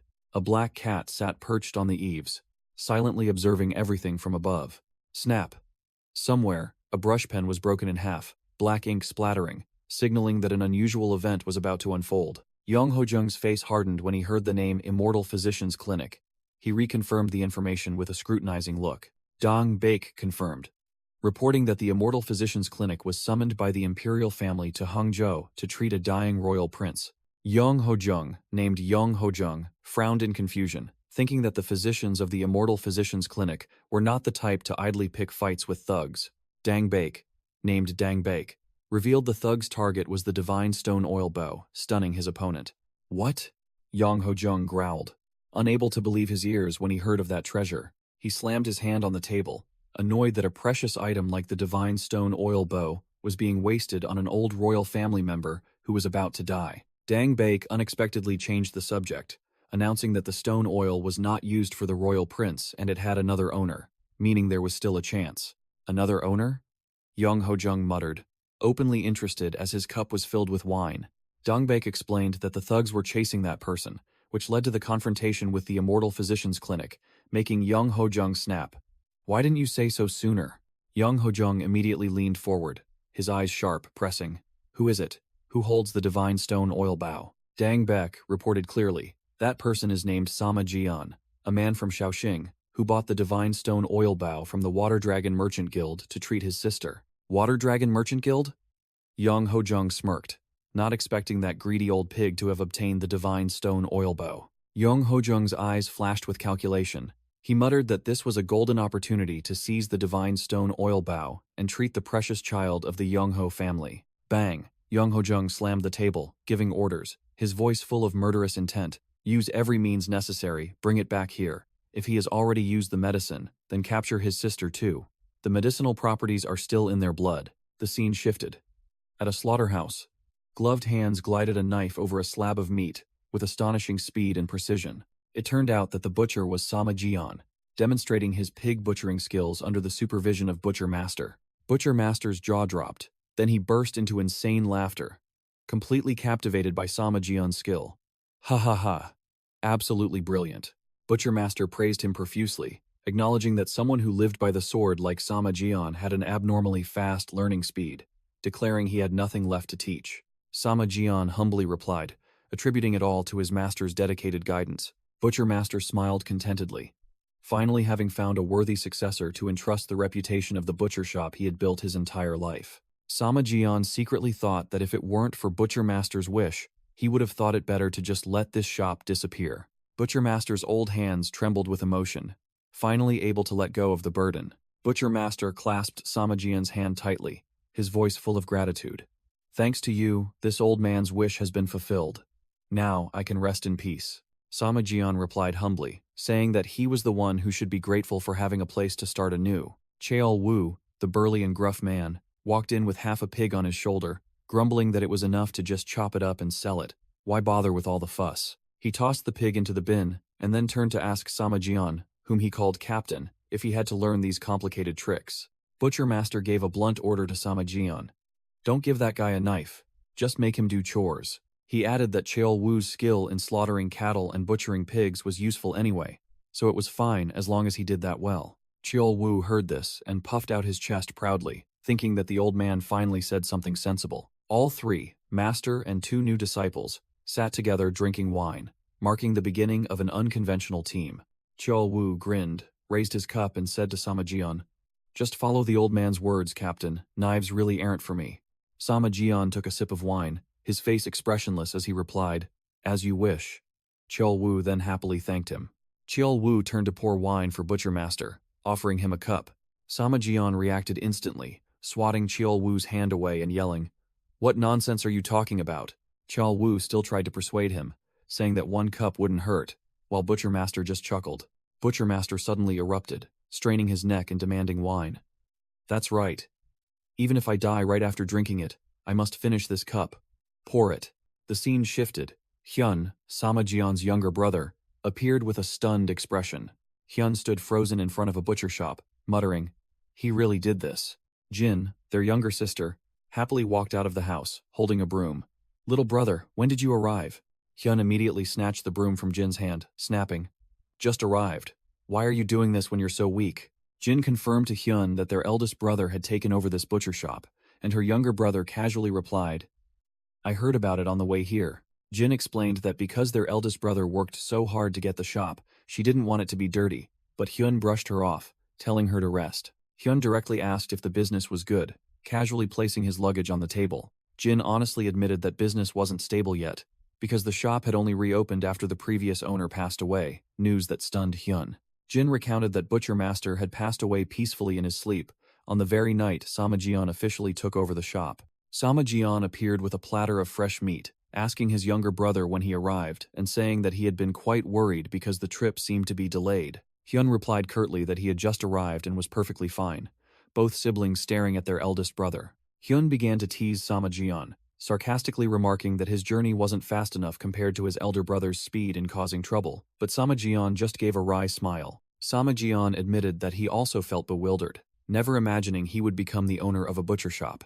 Hyun expressed concern, reminding him that this was not an ordinary butcher shop, but a renowned brand in the area. Hyun showed worry, thinking that the former owner of the butcher shop was a formidable figure, and if the skill dropped even a little, customers would curse them relentlessly. Samajian maintained a calm demeanor, asserting that he was confident and that if they wanted to make a living, all siblings had to work hard together. Suddenly, a frantic shout echoed from afar. "Boss! Boss!" signaling that something was about to happen. Samajian, who was working, was startled and turned around, asking with a bewildered expression what the hell was going on. Ho, his face panicked, burst through the door, shouting, "It's here! They're here!" Before he could finish, a large hand grabbed his ear tightly, making him yelp in pain. Cheol Woo appeared, pinching Ho's ear while growling at him to speak clearly and not cause a ruckus. Ho indignantly asked why he was so violent, but Cheol Woo just sneered, teasing that this was just a display of affection, and he hadn't seen real violence yet. Ho's face showed his bitterness, helpless that Cheol Woo always played this old trick on him. Finally, Ho managed to shout the important news. "I lost my composure because people from the Pure Heart Clinic arrived," which made Samageon freeze. Jin froze when she heard Ho report that the physician who came to Hangzhou said they had to take their youngest sibling, asking when they would depart. Samajian didn't hesitate for a second, putting on his apron and declaring firmly, "Right now." The group headed straight to the Pure Heart Clinic, where a dignified wooden sign hung. Upon their arrival, Huangjung came out to greet them with a warm smile, saying he had been waiting for them for a long time. Hyun, the second brother, clasped his hands in greeting, saying they had come as soon as they received the news and hoped it wasn't too early.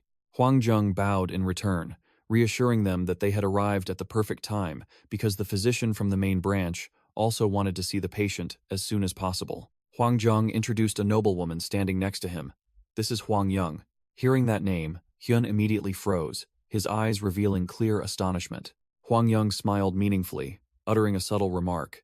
"I didn't expect us to have such a connection, did you?" Behind them, two stone-faced guards also appeared, one muttering, "Now I understand why those bastards from the Heavenly Kill Gang attacked so fiercely." Seeing Hyun's reaction, Huangjung immediately asked, "Do you two know each other?" Hyun calmly explained that when he went to retrieve the Gongcheng stalactite milk, he was ambushed, and Huang Yung lent a hand. Huangjung realized, bursting into laughter at this unexpected twist of fate. Hyun bowed his head in thanks again, admitting he had always felt uneasy because he had left in a hurry then and hadn't properly repaid her. Huang Yung showed understanding, saying that it was natural to be in a hurry because his sister was sick, and it was nothing major. Hyun turned to introduce his sister, Jin, this is the person who will examine you. Go on and greet her. Jin's face flushed, and she shyly introduced herself as Sama Jin, while Huang Yang praised her as beautiful as a fairy and expressed her eagerness to treat her. Huang Yang held Jin's hand, asserting firmly that healing doesn't just rely on the physician, the patient must also fight alongside them. Jin nodded in agreement, and Huang Yang smiled, satisfied with the girl's cooperative attitude. Huang Yang ordered the others to leave so she could begin the examination. Time passed. The sky remained clear blue, but the atmosphere inside was extremely tense. An hour later, Hyun, Chol Woo, and Huang Zheng were restlessly waiting outside the patient's room, anticipating the results.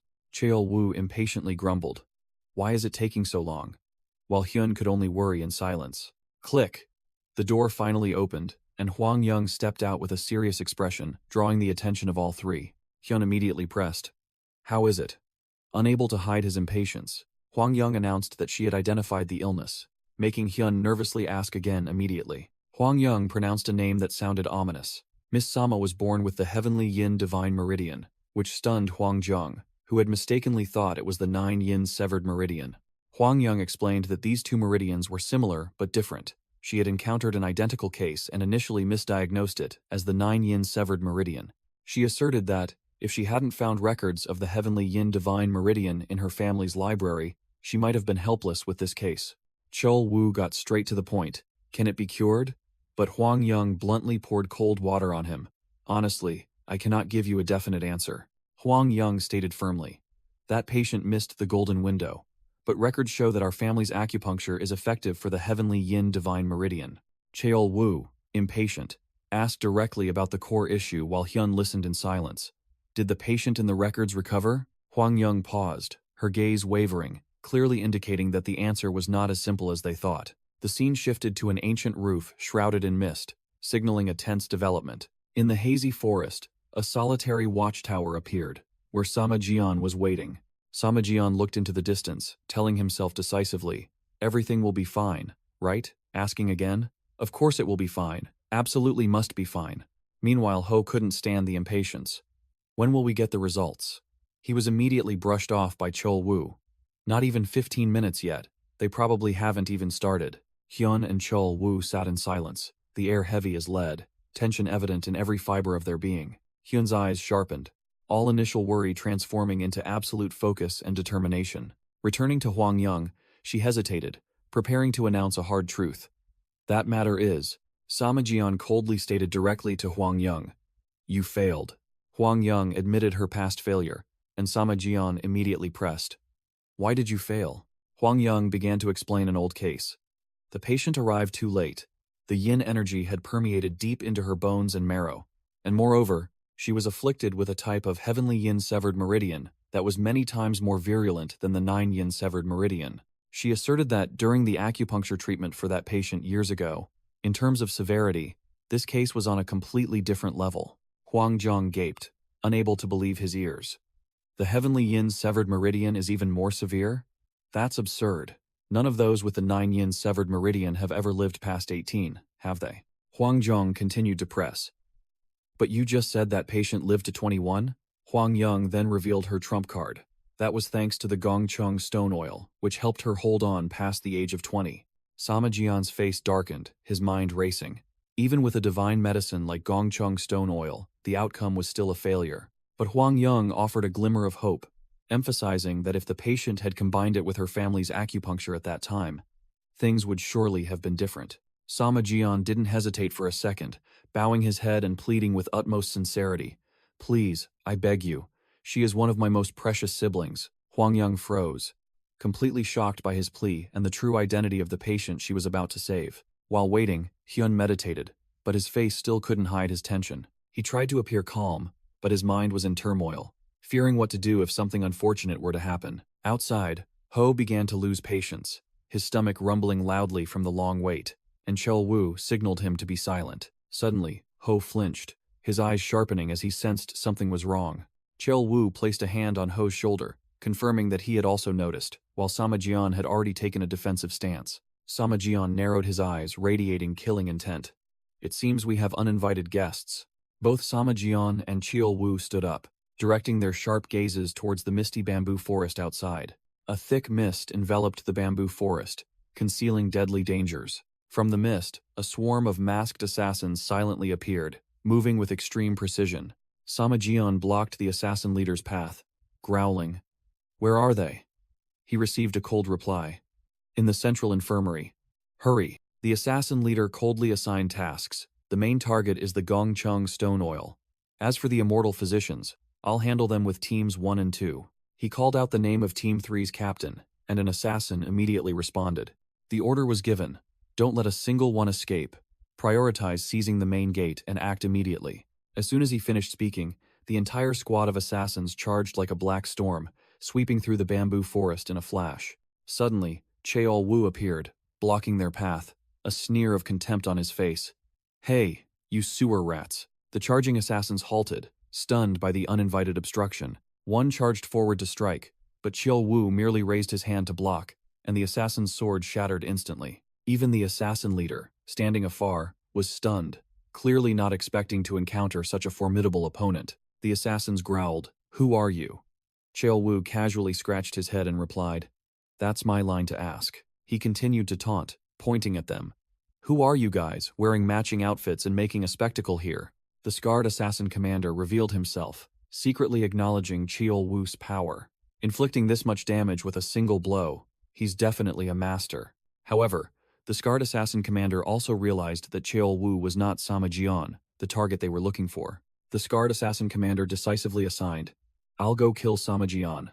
Leave this guy to you all." Whoosh! Cheol Wu looked up, a little surprised by his opponent's speed.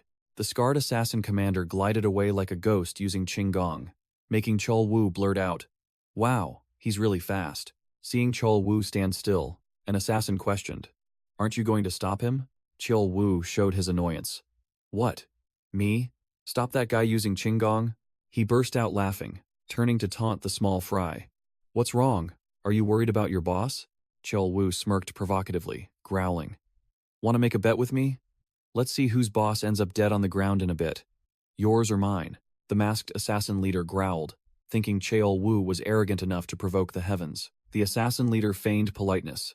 No personal grudge, apologies in advance, but Cheol Wu had lost his patience. "Why so much talk?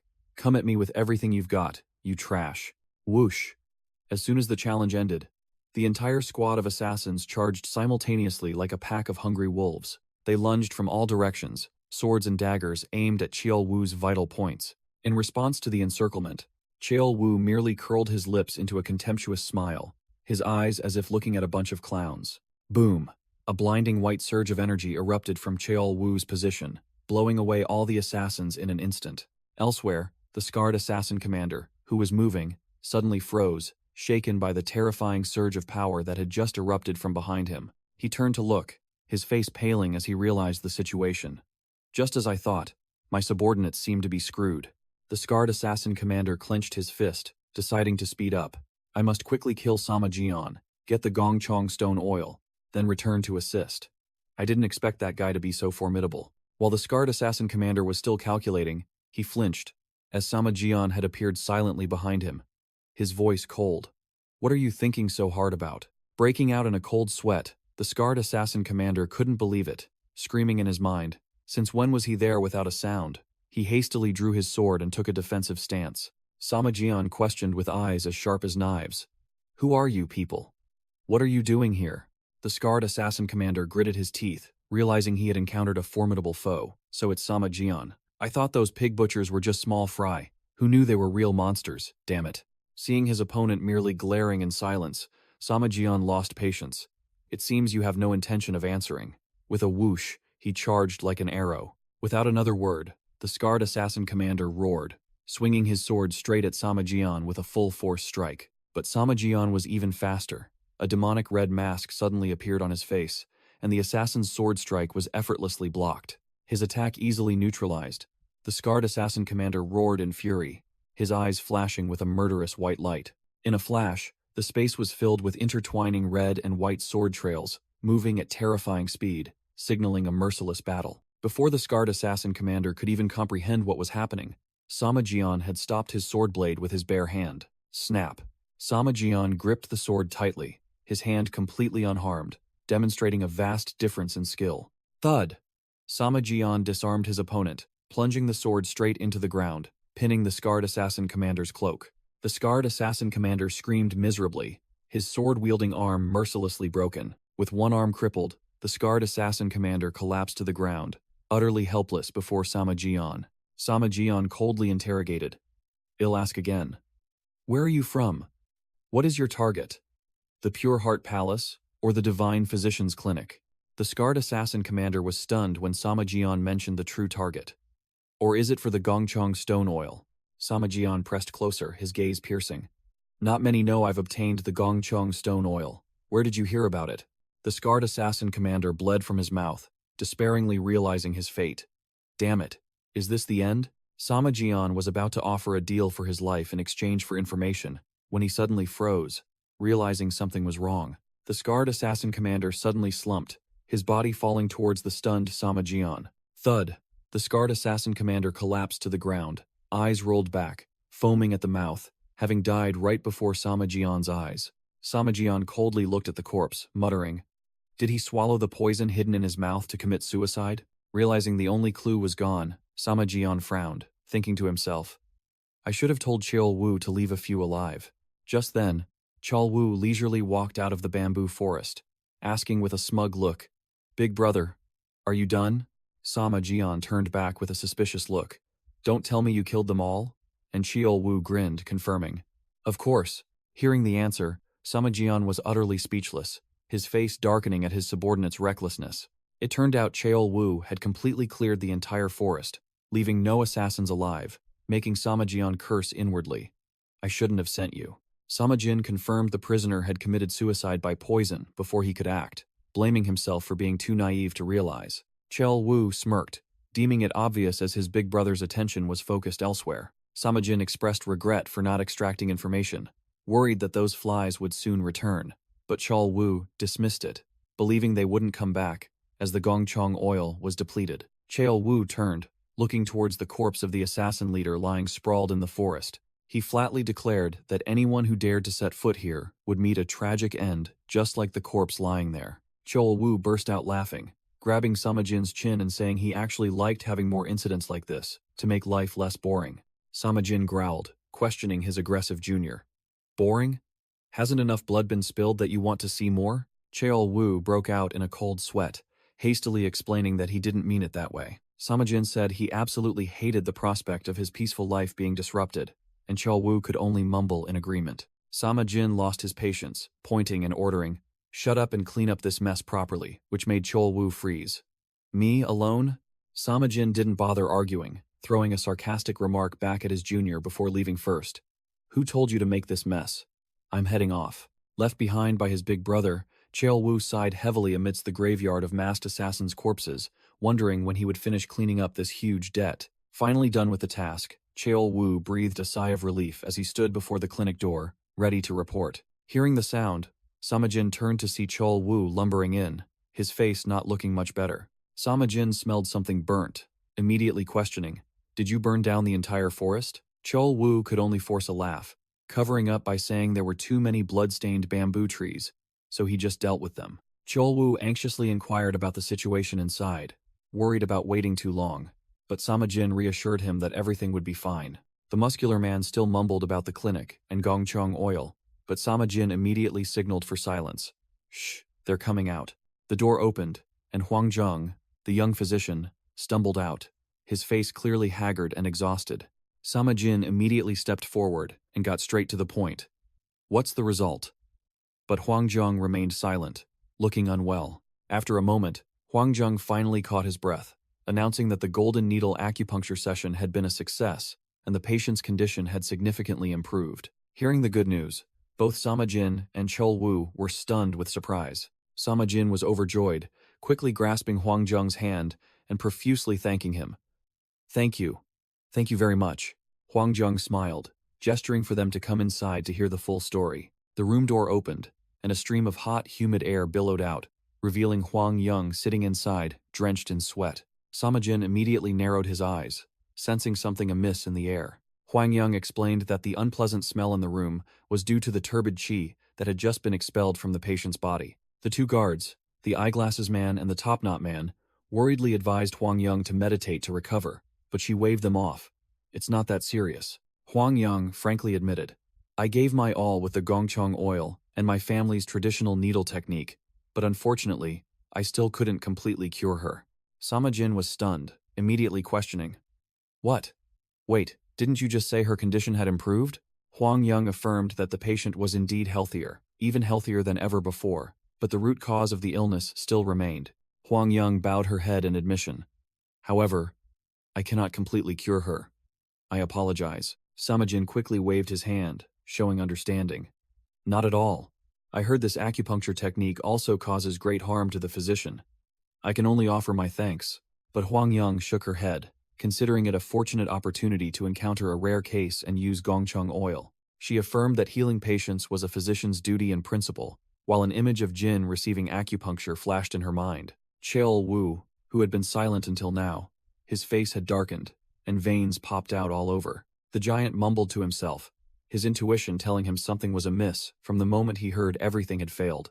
Huang Yang's two guards, the eyeglasses man and the top-knot man, also began to show their displeasure, their faces scowling. Cheol Wu couldn't hold back any longer, growling at Sama Jin. Stop it. In the end, it's just empty words. The giant sneered, clearly mocking Huang Yang. Fortunate? Damn it, that sounds great. The two guards immediately bristled, the eyeglasses man roaring. You call that empty words? How dare you insult our young lady and our entire clan? Cheol Wu smirked, his eyes blazing with green fire, growling defiantly. Did I say anything wrong? Huang Yang's two guards were so intimidated by the giant's aura that their faces drained of color, only able to freeze and endure. Huang Yang and Huang Zheng were also stunned, not expecting the situation to become this tense. It turned out that not only Cheol Wu, but Sama Jin was also unleashing his internal energy, a blazing red killing intent enveloping him, directly clashing with his comrade's green aura. Cheol Wu's eyes glowed brightly. He was fully in a battle-ready state, no longer holding back. But Sama Jin was even cooler, his eyes flashing with a deadly red glint, coldly ordering the giant. Apologize immediately. Huang Yang gasped, realizing that the big man's aura was already formidable, but Sama Jin's internal energy was on an entirely different level. Crushed by the terrifying pressure, Cheol Wu, who had just been so aggressive, immediately bowed 90 degrees, mumbling, I apologize. I made a big mistake due to my disappointment. Sama Jin retracted his killing intent, cupping his hands politely. Please forgive my brother's mistake. I also offer my apologies. Huang Yang's face flushed and she quickly waved her hand. No, you don't need to do that. I should be the one apologizing. Huang Yang spoke cautiously, stating that while there were no major issues, the possibility of a relapse could not be entirely ruled out. Huang Zheng immediately retorted, asserting that her golden needle technique was top-notch and couldn't be any better. The smiling-faced demonic physician admitted the problem lay elsewhere. This illness was even more insidious than the 9 yin severed meridians, and he himself had miscalculated. Sama Jin immediately turned, his sharp eyes questioning. Miscalculated? Huang Zheng bowed his head, admitting he had overestimated the efficacy of the gongchong stone oil, leaving everyone stunned. He explained that the gongchong stone oil wasn't potent enough to handle the formidable yin qi of the heavenly yin divine meridians. Cheol Wu roared in frustration. If even something as good as gongchong stone oil isn't enough, then what kind of spiritual medicine do we need? Huang Yang corrected her, stating that the problem wasn't a lack of medicine, but rather the need for a different kind of medicine, even though she knew few could surpass gongchong stone oil. She further explained that the oil balanced yin and yang almost perfectly, but what was needed now was a spiritual medicine specialized in one extreme, pure yin or pure yang. Sama Jin immediately understood the problem, directly asking if Jin's illness required such an extreme medicine, and Huang Yang confirmed that was the key. Sama Jin got straight to the point, his eyes unwavering. What kind of medicine? Huang Yang didn't beat around the bush, immediately revealing the name of the formidable spiritual medicine, the Great Rejuvenation Pill of Shaolin Temple. The scene shifted to a pork butcher shop, where Cheol Wu and Sama Jin were drinking, seemingly having changed into casual clothes. Cheol Wu put the matter directly on the table. So, are we going to rob it? Sama Jin calmly asked back. Rob where? Cheol Wu downed a glass of wine, his voice nonchalant. Where else? The Shaolin Temple, of course. Seeing Sama Jin hesitate and say he would think about it since Jin's condition had stabilized, Cheol Wu asked directly, You're not going? Cheol Wu sneered, certain that Sama Jin would have to leave sooner or later, but Sama Jin replied firmly, I'm not going. Cheol Wu looked disbelieving, but Sama Jin explained that since Huang Zhang had assured his sister would be fine for a while, there was no need to rush. Sama Jin finally revealed the real reason, his voice lowering. I've been away from home for too long. Now I want to spend time with my siblings. Hearing the valid reason, Cheol Wu pondered for a moment before nodding in acknowledgement. That's right. Cheol Wu thought long-term, saying they needed to stabilize the butcher shop first, because if both of them went out to rob, no one would look after the shop. Draining his cup, Cheol Wu declared firmly, if we want the shop to run smoothly in our absence, we need to train them properly. Sama Jin looked up, his face impassive. Train? Who? Cheol Wu prompted. Who else but Ho and Hyun? Ho already has 1 foot in. And aren't you planning to have Hyun quit his porter job anyway? He concluded.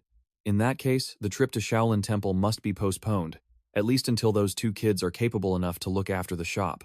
As soon as Sama Jin agreed, Cheol Wu began to comment. Hyun is diligent, no problem there, but that rascal Ho. Speak of the devil, and he shall appear. Ho rushed in frantically, his voice hoarse with panic. Big brother! Sama Jin immediately reassured him, his face stern. Calm down. What happened? Ho yelled, his face drained of color. My younger brother has been kidnapped. Sama Jin froze, a murderous aura beginning to emanate from him upon hearing the shocking news. Sama Jin was stunned, asking again to confirm. Kidnapped? What the hell are you talking about? Cheol Wu, standing behind him, also grimaced. Ho frantically explained that Hyun had gone as an escort for the Juhei Escort Bureau and was captured by a group of bandits.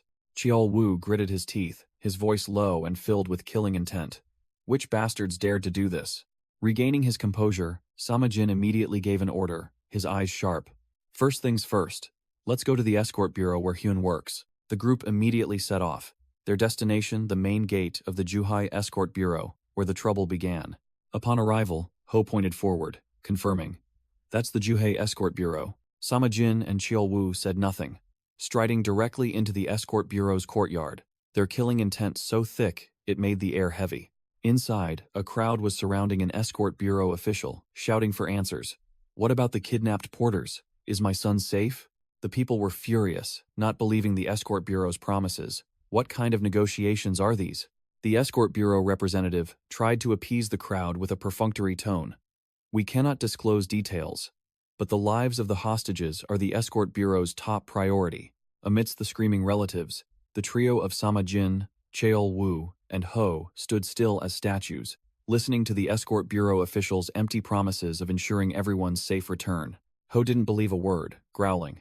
These are just perfunctory answers. Let's go find out the truth. The Escort Bureau official flinched, turning to look at the one who had just interrupted, wondering if the Escort Bureau was preparing other measures, like sending a rescue team. Ho didn't beat around the bush, charging straight up to the official, introducing himself as Ho, and stating directly that his older brother, Hyun, was one of those captured. The official offered insincere condolences and then repeated the same old song and dance, saying the Escort Bureau would try to negotiate, while Sama Jin and Cheol Wu stood there with eyes sharp as knives. After speaking, the official turned to wave at the crowd, continuing his act of trust us and wait to quickly end the charade. Finishing his words, he turned his back and walked straight inside, leaving the crowd still murmuring in despair. Cheol Wu's contempt was clear. That bastard has no sincerity whatsoever. Ho agreed, sensing something fishy, and decided to ask an acquaintance of his younger brother. Ho recognized an acquaintance among the Escort Bureau guards and called out loudly, Jang Sung. Ho grabbed Jang Sung, asking directly, Stop beating around the bush. What the hell is going on? Are they really negotiating like that guy said? Jang Sung sweated, stammering to reassure Ho that the Escort Bureau was handling it well, while Ho just silently glared at him with sharp eyes. Not believing a word, Ho unceremoniously dragged Jang Sung aside to talk privately, ignoring his protests. Seeing something was up, Sama Jin signaled Cheol Wu to follow and see what that brat Ho was planning. In a secluded corner, Ho growled, interrogating Jang Sung, demanding he drop the empty words and state the real situation. Cornered, Jang Sung frantically confessed that the kidnappers were demanding an insane ransom, far beyond imagination. Ho asked directly how much it was, and Jang Sung, his face drained of color, yelled the amount, 100 taels of gold. Hearing the astronomical figure, Ho was utterly shocked, his eyes wide in disbelief. Jang Sung was equally terrified, repeating the figure of 100 taels of gold. as if he had just heard it for the first time himself. Turning back to the two older brothers, Jiang Song saw Samajin and Chol Wu and immediately asked about them. Samajin coldly replied that they were about to enter, but their youngest sibling, who was with them, suddenly fainted. Jiang Song worriedly asked what had happened to Jin, and Chol Wu explained that she had been severely shocked after hearing something. Jiang Song asked, "Is she all right now?" Samajin replied emotionlessly and concisely, "Yes." Hearing that, Jiang Song sighed in relief, his face visibly relaxing.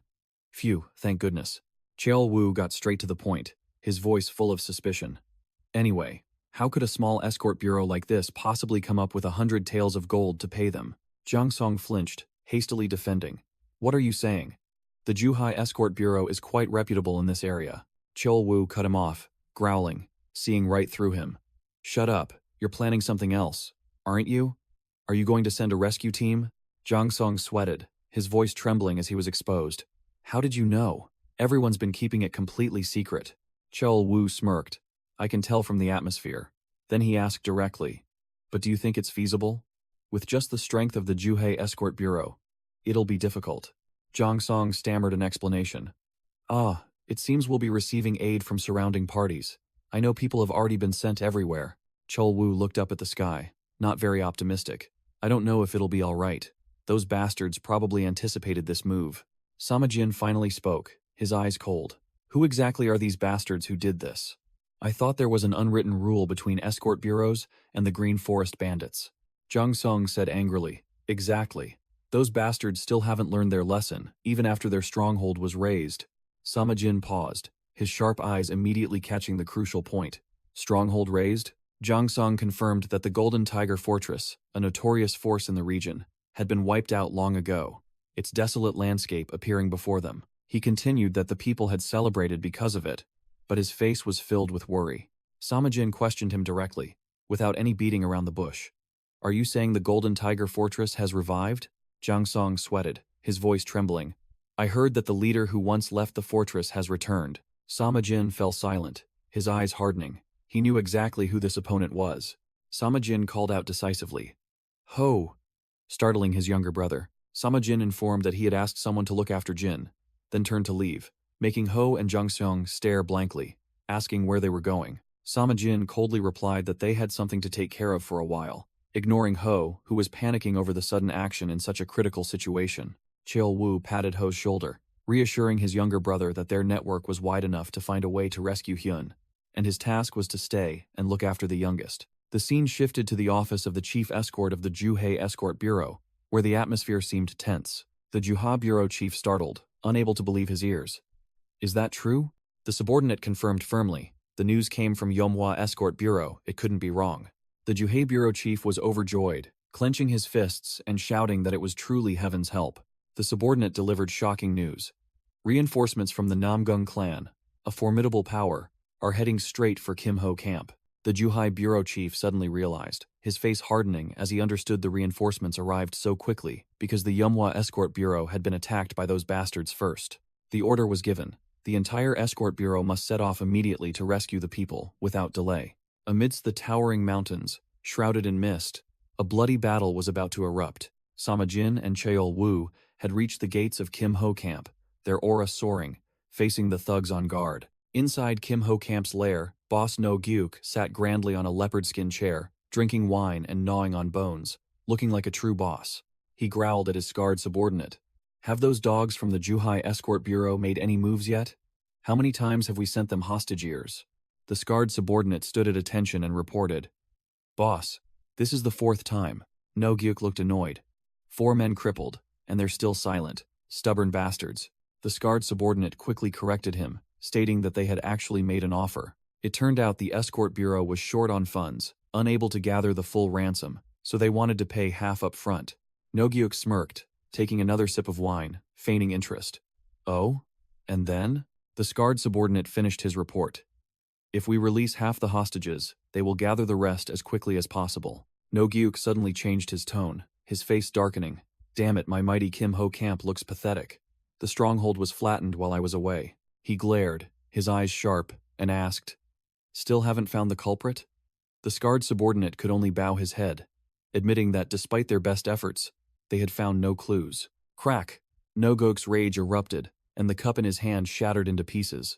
Nogok's eyes blazed, and he snarled that he wanted to tear apart the bastards who destroyed his lair with his own hands. But rebuilding Kim Ho Camp was the top priority. He grudgingly admitted he had to humble himself and beg the Green Forest for support from the General Patrol Leader and the Elders, determined to squeeze them dry. Losing patience, Nogok ordered the scarred subordinate, "This won't do.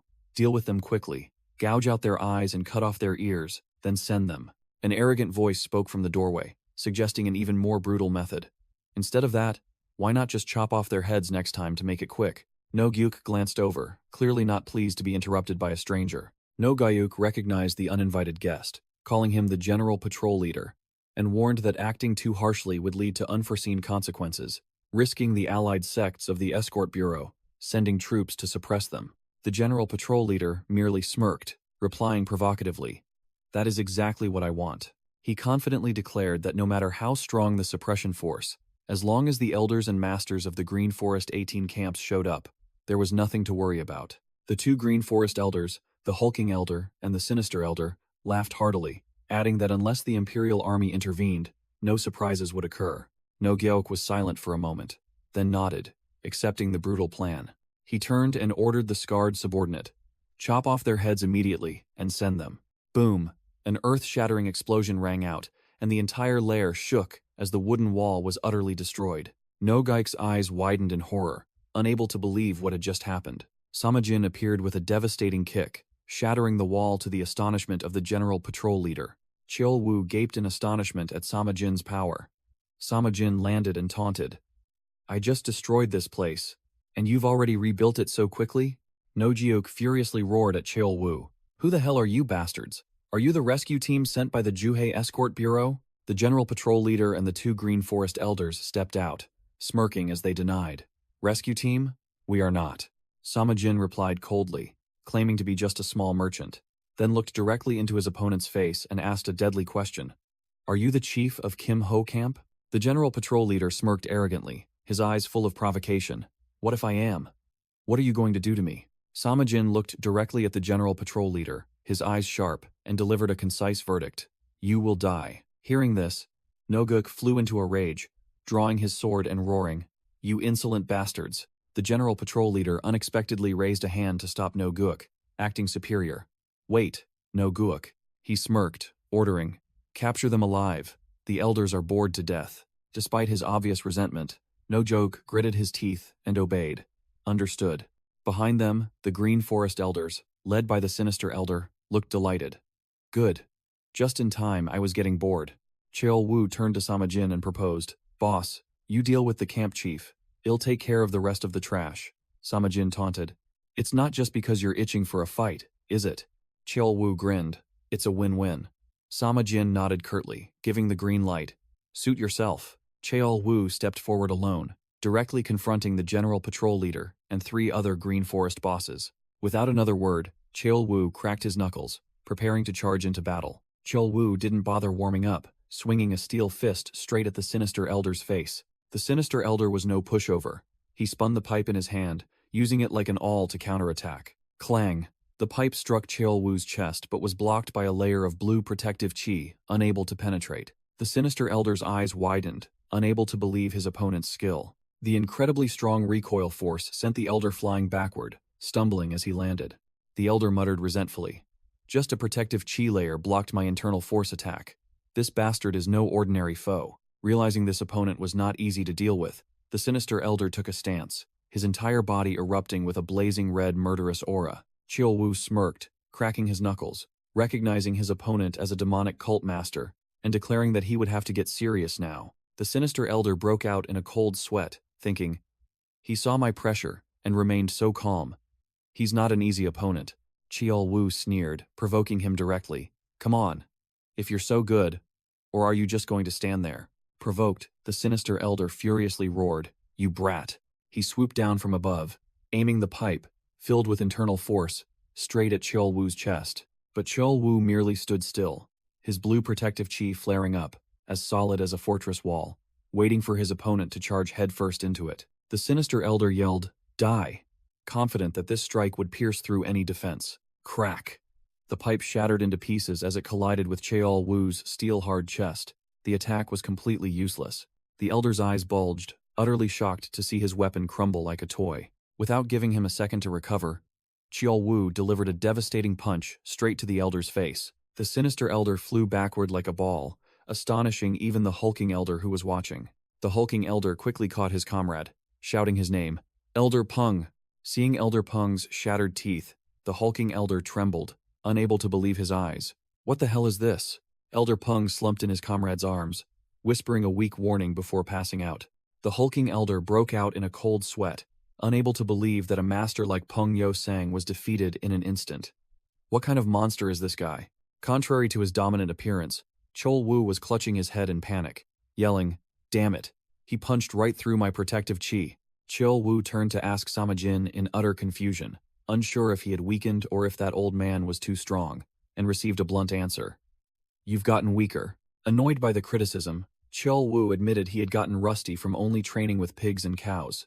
Regaining his composure, Cheol Wu spun around with sharp eyes, growling a challenge. "Fine. All of you, come at me at once." A newly appeared top-knot commander asked for a plan, and the hulking elder immediately ordered a dirty tactic. "No need to save face anymore. I'll clear the way. Everyone attack."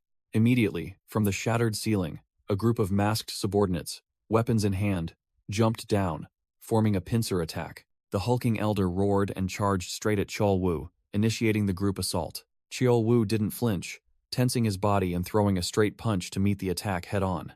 Crash! Cheol Wu wasted no words, unleashing a devastating hook punch straight to the hulking elder's jaw. The terrifying force of the punch sent the elder flying backward, smashing through a section of the wooden wall. Seeing his faction's leader getting beaten, the general patrol leader roared, "Everyone attack!" The masked subordinates immediately swarmed in like a disturbed beehive. The assassins surrounded him from all sides. Dozens of swords pointed directly at Cheol Wu's back, seemingly guaranteeing victory. But Cheol Wu merely sneered, uttering a contemptuous remark, "You pathetic insects." Realizing something was wrong, the top-knot commander frantically yelled a warning to his subordinates. "Get back." Too late. Cheol Wu tensed his body, his eyes flashing as a violent surge of true chi erupted from him. Boom! A sweeping blow sent all the assassins flying like trash amidst their desperate screams. The floor utterly shattered. Standing afar, the general patrol leader was stunned, speechless, stammering in disbelief at the sight before him. Impossible. Cheol Wu took a stance, looking directly at the general patrol leader with a condescending gaze. "Looks like you still haven't given up, huh? Good. I like that spirit." The hulking elder roared, "Shut up." But Cheol Wu calmly conceded, "I'll admit, you're strong." True to his word, the hulking elder charged forward like a mad beast, putting all his strength into a heaven-shattering punch. Knowing he couldn't win, he decided to fight to the death, unleashing a fiery surge of true chi and roaring. "But if I die, you're coming with me."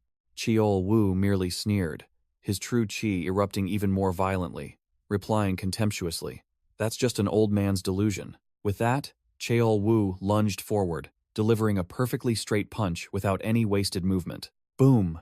The two fists collided, a terrifying blue true chi explosion engulfing them both, shattering the floor. The result was immediately clear. The hulking elder coughed up blood, his face contorted in pain as he was sent flying backward. Cheol Wu's punch, still crackling with electricity, had completely pierced and overwhelmed his opponent, revealing a vast disparity in skill. Witnessing the unbelievable scene, the general patrol leader froze, eyes wide, mouth agape, and speechless. The aftershocks from the punch cracked the ground around the general patrol leader, but he could only stand there petrified, completely losing his initial arrogance. The general patrol leader glared bitterly at Cheol Wu, who stood over the hulking elder's body, growling, "You sneaky dog. I can't believe you dodged just to save your own skin." Seeing Cheol Wu slowly approaching, the general patrol leader's face went pale, and he quickly raised a hand to stop him, his voice trembling. "Wait." Cheol Wu said nothing, grabbing the other man's entire face with one hand, while he tried to threaten him with his connections. "My father is the leader of the 18 Green Forest Forts. If you spare me then." "Shut up." With that, Cheol Wu slammed the general patrol leader's head straight into a wooden pillar, a loud crash echoing. Brushing his hands, Cheol Wu looked down at the two unconscious men, sneering. "Sometimes, this kind of entertainment isn't bad." Cheol Wu turned back, respectfully reporting to Sima Jin. "It's all done, big brother." Sima Jin replied, but his knife-sharp gaze was already locked onto the final target. So, you're the last one. No Goik, the final boss of Kimho Fort, stood opposite Sama Jin, his mind still reeling. He wiped out all the Green Forest Masters in an instant. Cold sweat poured down. No Goik realized the disparity in skill, and he didn't even need to lift a finger himself. It's a waste, but I have to abandon these underlings and run. Only by staying alive can I seek revenge another day. Sama Jin looked up, meeting No Goik's eyes, and answered the unfinished question with overwhelming presence. That's right. You asked who we are, didn't you? If I say we are the ones who razed this place to the ground, is that answer sufficient? No Goik was utterly stunned, unable to believe what had just transpired. His eyes blazing, the boss growled bitterly, trying to threaten them with his territory. You bastards. This is Kimho Fort. Losing all reason, No Goik let out a wild, bestial roar. I'll kill you. Scene change. A dense forest shrouded in thick fog, signaling a new storyline. Faintly visible behind the trees, the shadows of a group of people moved silently and professionally through the forest. An elite team of escorts, fully armed, traversed the forest with extremely focused and vigilant expressions. A young man named Namgung Min grumbled about having to weave through thorny bushes, appearing to be a spoiled young master on a mission. Chief Escort Hu Yugan of the Juhai Escort Bureau explained that they had to take a shortcut to avoid detection, but Namgung Min merely chuckled it off. An elder named Namgung Gyung spoke up, asking everyone to be understanding of Namgung Min's youthful inexperience. Namgung Gyung ordered the entire escort team to remember something, and they all listened obediently with absolute deference. Namgung Gyung commanded the escort team. The conquest is important, but the safety of the hostages comes first. No reckless actions. Namgung Gyung's eyes sharpened. This old man was clearly no ordinary person. Just as he was about to order the team to continue moving, Namgung Gyung suddenly stopped. Namgung Min asked in confusion, "What's wrong, uncle?" While Namgung Gyung had already sensed something was amiss, Namgung Gyung stared intently into the misty forest ahead, announcing, "There's a battle ahead." Namgung Gyung concluded that the battle seemed to be over, making Namgung Min wonder if other groups were active, and Hu Yugon confirmed that the Juhai Escort Bureau had sought help from many places. Sensing the situation was not good, Namgung Gyung said in a low voice, "It's hard to say, but it seems we need to hurry." Scene change. No Goik let out a wild beast-like roar as his weapon clashed, sending sparks flying. Sama Jin gracefully dodged No Goik's earth-shattering attack. The ground beneath the boss' feet was pulverized, but not a single hair on Sama Jin was touched. Sama Jin easily blocked No Goik's full-force attack, the Crimson Sword chi clashing, revealing a vast disparity in skill. Being toyed with like a clown, No Goik furiously yelled, "You bastard!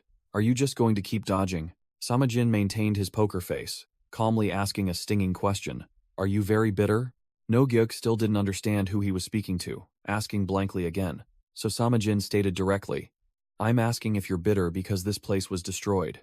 The boss roared, asserting that of course he harbored hatred when his life's work was ruined by a mere brat, and arrogantly threatened to annihilate Sama Jin's entire clan and wipe out his village. Sama Jin merely repeated his words mockingly, exposing his so-called life's work as nothing more than a den of bullying the weak, exploiting commoners, and human trafficking. Out of arguments, No Goik stubbornly retorted, "Bandits just do that. What does it have to do with you?" Done with the nonsense, Sama Jin lunged forward, delivering a direct blow to the face of the flailing boss. Wham! A single strike sent No Goik spitting blood, flying backward like a broken puppet. Crash! The boss's entire body slammed into the wooden floor, utterly crushed, officially knocked out after one punch. Standing completely dominant, Sama Jin coldly repeated his question. "What does it have to do with me?" As he crushed No Goik's head, Sama Jin coldly recounted the past. 12 years ago, while escorting goods for Yunsung, I was captured and sold to the demonic cult like an animal. Kicked until he spat blood, No Goik could only let out a pathetic groan. Sama Jin continued his story, his voice filled with bitterness about the days he was treated worse than beasts, having to endure hundreds of near-death experiences before finally escaping. He smashed the floor, recounting in a harsh voice how his family was torn apart, and his mother had died in sorrow after his disappearance. Giving his opponent no time to breathe, Sama Jin delivered a devastating kick to the boss. No Goik flew away like a ball, completely unable to resist. Sama Jin's eyes were as sharp as knives. He bitterly admitted that he couldn't even be with his mother in her final moments. Lying on the ground, No Goik finally understood, stammering in horror as he realized the victim from years ago had survived and returned for revenge. Sama Jin stepped forward, exposing another of his crimes. That wasn't enough. You even kidnapped my younger brother. The boss of Golden Tiger Camp was utterly terrified, his voice trembling as he begged for his life. I was wrong, great hero. Please spare me just this once. Sama Jin coldly refused, his sharp eyes declaring, No, I will make you beg me to kill you. He laid down a harsh condition. When you reveal the location of the prisoners, I will grant you death. Sama Jin's hand flared with blue internal energy, grabbing the boss by the collar. His eyes blazed, lightning erupted, engulfing No Gayuk, who was scared out of his wits. The boss of Golden Tiger Camp screamed miserably, his entire body convulsing wildly under the torturous electric current. Sama Jin, without a trace of emotion, continued to punish his enemy with his domineering lightning technique. Just then, a group of people burst in, their leader Namgung shouting, Stop! Sama Jin glanced over, annoyed at the interruption, lightning still crackling around him. Seeing Cheol Wu already there, Sama Jin asked curtly, Who is this old man? Can you deal with him for me? Cheol Wu smirked, replying with a concise gladly as the Juhei escorts charged forward. Namgung drew his sword and charged, roaring, I told you to stop. Cheol Wu showed no deference, growling, Then make me stop, before unleashing a fiery punch in response.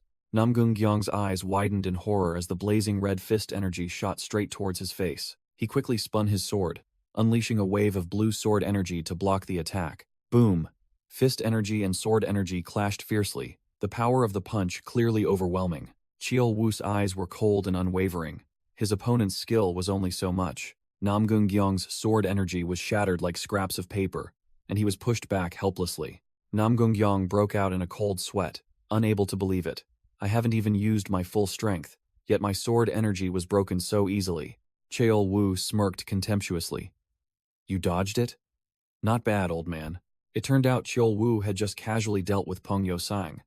He looked at Namgung-gyong and said, You seem more fun than that guy.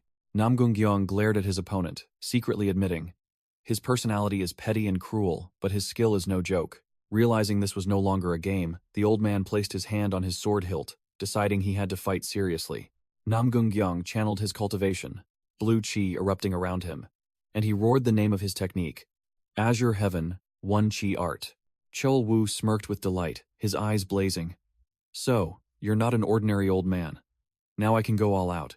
Facing the opponent's overwhelming aura, Namgung-gyong shouted, preparing to unleash his ultimate sword technique, Azure Cloud 12 Swords. Namgung-gyong's sharp blue sword energy clashed fiercely with Cheol Wu's blazing red fist energy, a battle between technique and pure power. Cheol Wu's fist, enveloped in a crimson surge of energy, shot forward with wind-ripping speed, carrying terrifying might. Cheol Wu delivered a direct punch to the face, so fast that Namgung-gyong could only passively raise his sword to block. Namgung-gyong's eyes widened in horror.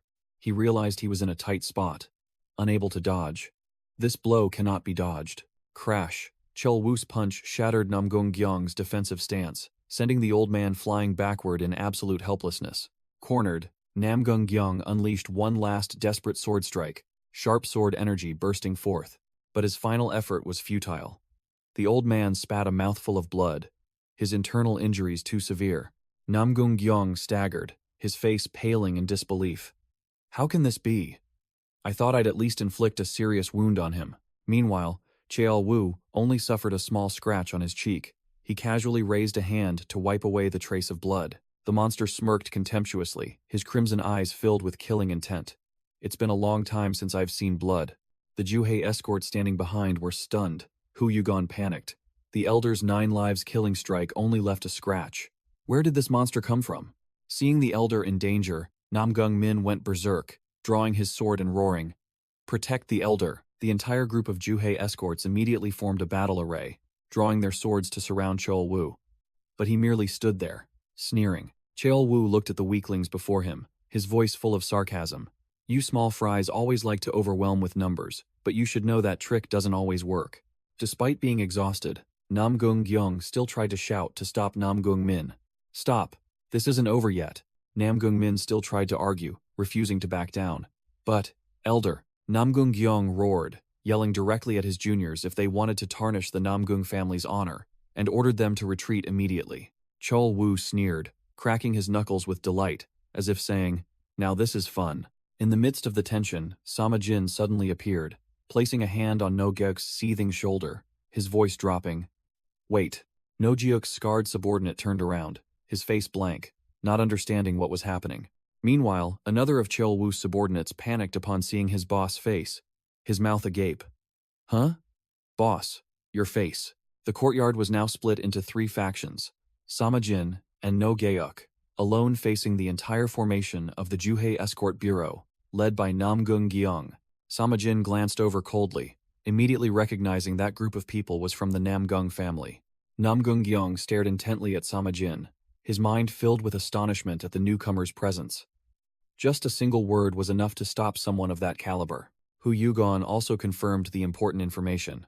That's right, that old man introduced himself as Namgung Gyeong. Sama Jin, with a stone-cold expression, directly asked what the Namgung clan was doing here. Namgung Gyeong confirmed that the man lying on the ground was indeed the boss of Golden Tiger Fortress. Namgung Gyeong declared that they had come for revenge and to rescue people, then retorted by asking Sama Jin whose side he was on. Sama Jin nonchalantly replied that his target was also that man, not for personal vendetta, but to fulfill requests from multiple parties. Hearing the word requests, Namgung Gyeong frowned, unable to believe a fixer could possess such a high level of skill. Realizing No Gyok's crimes were piled as high as a mountain, Namgung Gyeong suddenly saw Sama Jin raise his hand and immediately yelled, "Wait, stop!" Too late. A dark energy claw from Sama Jin crushed No Gyok's head in an instant. Namgung Gyeong's eyes widened, and he roared in helplessness. "What in the world are you doing?" Sama Jin calmly replied that he was making him pay his debts, while Namgung Gyeong fumed, having not had a chance to ask about the prisoner's whereabouts. Sama Jin shrugged, revealing that before he perished, No Gyok had managed to reveal the prisoner's location. Sama Jin casually pointed.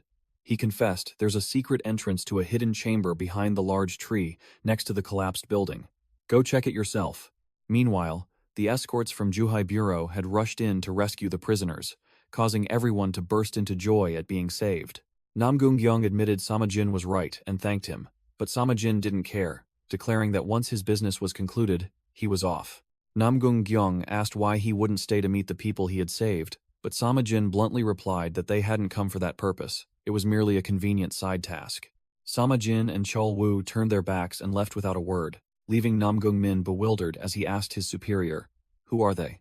Namgung Gyeong was also at a loss, admitting to his nephew that he had never heard rumors in the martial world about 2 such highly skilled individuals. Based on their manner of speaking, Namgung Gyeong guessed they were fixers, but their martial arts skills were unreasonably formidable, far exceeding the level of hired hands. Namgung Min was still in shock, recalling how the giant Cheol Woo had taken a full blow from his uncle without a scratch. Namgung Gyeong nodded in agreement, judging that the man had likely cultivated the diamond indestructible body or a similar external martial art to perfection. Namgung Min's jaw dropped upon hearing diamond indestructible body, while Namgung Gyeong deeply regretted not having gone all out against those 2. Leaving the scene, Cheol Woo curiously asked his boss, "Why did you do that?" Sama Jin coldly retorted, "Do what?" Cheol Woo stated plainly, "You suddenly changed your face, it shocked me." Only then did Sama Jin remember, "Oh right, I'm still in disguise." Sama Jin, while raising a hand to his face, succinctly explained, "Because it's troublesome." Cheol Woo's face blanked, his brain hadn't processed it yet. "Troublesome how?" Sama Jin glanced, his voice calculating. "Even though we probably won't meet them again, it's better to be safe than sorry." He analyzed. "Just think, what would happen if news got out about 2 rural butchers sweeping through Golden Tiger Fortress and then soloing a Namgung master?" Cheol Woo nodded in agreement. "It would indeed be troublesome," Sama Jin continued, saying that wasn't the only problem. It would be even more exhausting if both their pasts were dug up. Cheol Woo understood. The martial world was full of people who foamed at the mouth at the mention of the demonic cult. Cheol Woo wondered, "But if only you change, it's still the same." Sama Jin nonchalantly replied, "Can't be helped. It's too late to change yours." Sama Jin explained that he was just trying to minimize risk, even if only a little, and Cheol Woo had to admit that the instantaneous disguise looked very real. Sama Jin concluded, "All right then, now that Hyun has been released, let's hurry back and prepare to welcome him." A peaceful scene at the rural home where they were taking refuge. Inside, Sama Jin and Cheol Woo were preparing.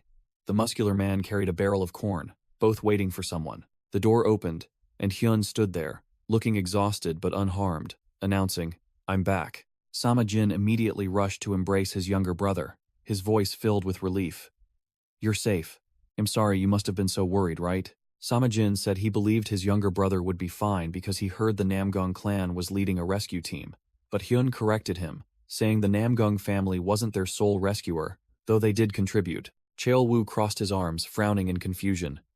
"What do you mean?" While devouring his food, Hyun explained that although Namgung's people did arrive at Golden Tiger Fortress, the ones who truly swept away the bandits were a completely different group. Samajin silently listened to his younger brother's story, his face expressionless, pretending to be an outsider. A meaningful side glance from Samajin, clearly acting to conceal his identity. The four of them were finally reunited. Samajin, Cheol-woo, Hyun, and Ho sat around the dining table, sharing a meal after so much turmoil. Cheol-woo rubbed his chin, a thoughtful expression on his face after hearing Hyun's incredible story about the mysterious group that had leveled Golden Tiger Fortress. Meanwhile, Hyun, after days of starvation, focused only on slurping down his bowl of rice as if he had never eaten before. Samajin quietly observed his younger brother with a subtle smile, perfectly continuing his act as an outsider. After eating, Hyun decisively placed his chopsticks on the table, signaling the end of the meal and that it was time to talk seriously. Samajin handed his younger brother a cloth, and Hyun immediately wiped his mouth after finishing his bowl of rice. With a calm expression, Samajin looked directly at Hyun, preparing to discuss future plans. Hyun looked up and innocently asked, "So from now on, I just need to apprentice at the pork butcher shop, right?" Hearing that, Ho immediately became agitated, grinning widely as he volunteered. I'll teach you." Ho's eyes flashed with a sinister glint, and he excitedly threatened, "I'll do to you exactly what brother Cheol-woo did to me." Cheol-woo didn't say much, grabbing Ho's head and twisting it painfully, growling, "Hey, you haven't even finished your own work, and you're already trying to teach others?" Cheol-woo dragged Ho away by the collar, ignoring his yelping, and declared bluntly, "Shut up. Let's see how you manage the butcher shop when we're gone. Follow me." Seeing his younger brother getting disciplined, Hyun sweated nervously. "Will I also be treated like that?" But Samajin immediately reassured him. "No, you won't need to touch a knife. Cheol-woo and I will handle that." Hyun wondered about his role, and Samajin smirked meaningfully, giving him a sweet job. "You'll be the shop owner." Hearing Head be the boss, Hyun's eyes lit up, and his face beamed with joy because this was too good an opportunity. The scene shifted to a grand, imposing building belonging to the Yongho clan, a new power preparing to enter the fray. A brushstroke painted the scene, signaling another story being told in a distant place. Inside a room, a report came from outside. "It's the left steward." And a calm, deep voice from within replied, "Enter." A man in a jade-green robe stood with his back turned, his demeanor exuding the authority of a leader. Yong Ho-jung, the patriarch of the Yongho clan, turned to face a subordinate in a black robe who was bowing and reporting. With a sharp gaze, Yong Ho-jung cut straight to the point. Exactly what in the world happened in Soheng? The scarred left steward delivered shocking news. According to the report, the Black Ox squad failed, completely wiped out and buried alive. Yong Ho-jung froze, exclaiming, "What?" Yong Ho-jung growled, his face filled with murderous intent. Which bastard did this? Could it be the living immortal physician clan? The left steward bowed, cautiously replying, "I'm not sure, but it doesn't seem to be them." He explained his logic. They left, but the heart purity clinic remained untouched. If they had clashed with the Black Ox squad, that would be impossible. Yong Ho-jung took a sip of tea, smirking confidently. "Indeed, the soldiers I've raised are not trash that the physicians of the living immortal physician clan could defeat." The left steward continued his report, ruling out another suspect. The Samajin, who bought the Azure Stone Blue milk, wasn't it either. Investigations revealed he was just a butcher. Yong Ho-jung frowned in disdain. A butcher? Good heavens, how could a pig butcher afford the Azure Jade Stone? Losing all patience, Yong Ho-jung gritted his teeth. So who exactly is this bastard? The left steward was also at a loss. Aside from a third party being involved, we have no other clues about this matter. Yong Ho-jung remained silent, his eyes narrowing, slowly sipping his tea while calculating his next move against the hidden enemy, who had just dealt him a painful blow. Yong Ho-jung placed the teacup down on the table with a clink, his voice cold. "This won't do. Send someone to the Forest of Crimson Blood." The left steward bowed in confirmation. "Did you say the Forest of Crimson Blood?" Yong Ho-jung ordered bluntly. "Yes. Entrust them with the investigation and bring me the culprit's head." The left steward immediately complied. "Understood." Young Ho-jung suddenly remembered something, raising a finger. Young Ho-jung growled, mentioning the butcher who had obstructed him. If not for him, we would have already acquired the azure jade stone. I need to vent my anger somewhere. His eyes sharp as knives, Young Ho-jung gave a cruel final order.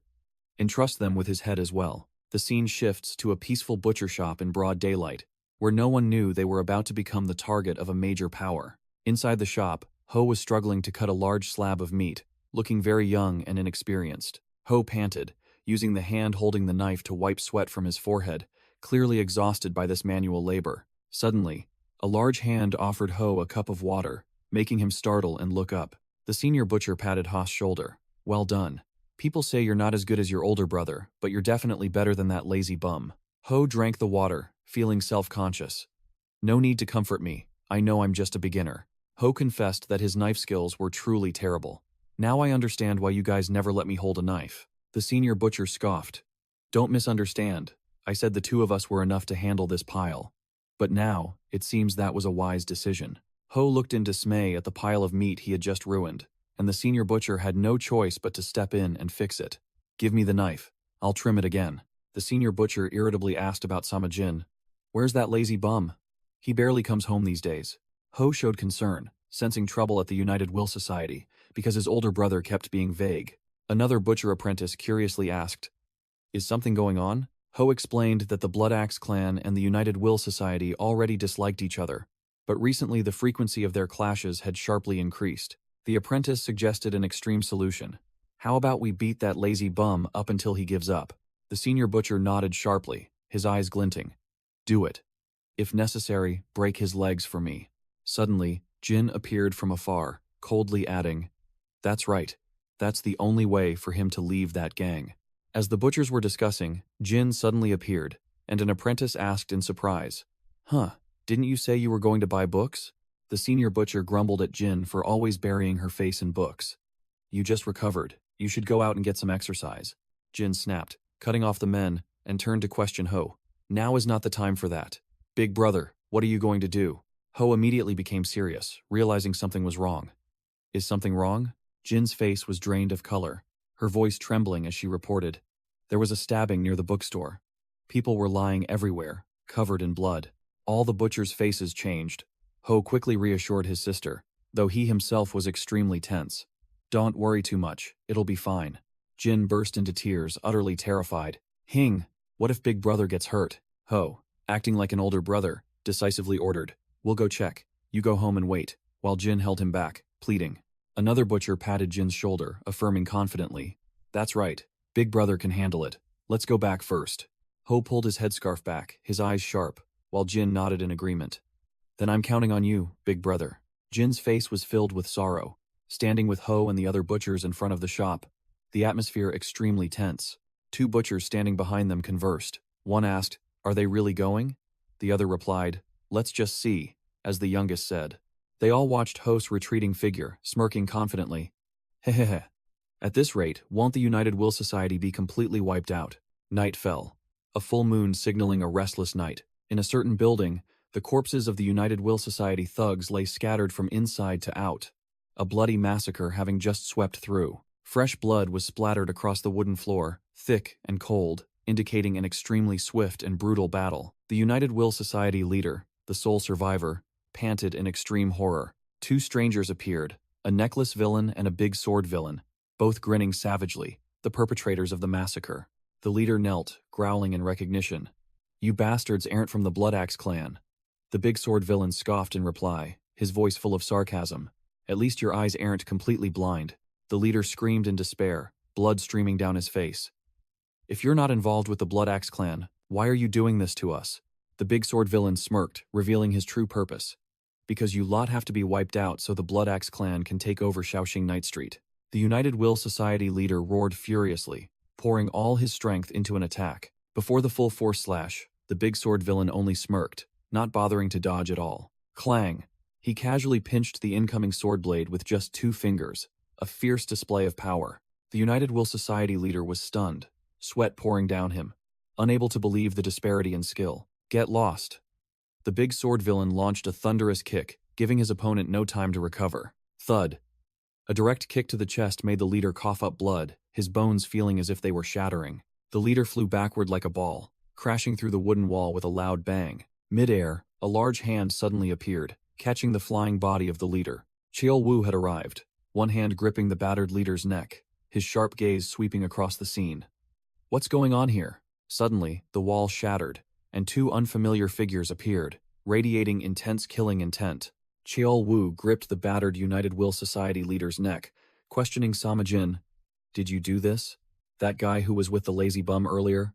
The big sword villain looked down, growling. Who the hell are you bastards? While the necklace villain realized that the small fry had been completely wiped out.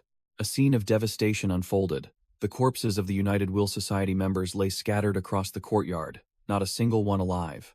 The leader was thrown to the ground like a rag doll, officially marking the end of this insignificant gang.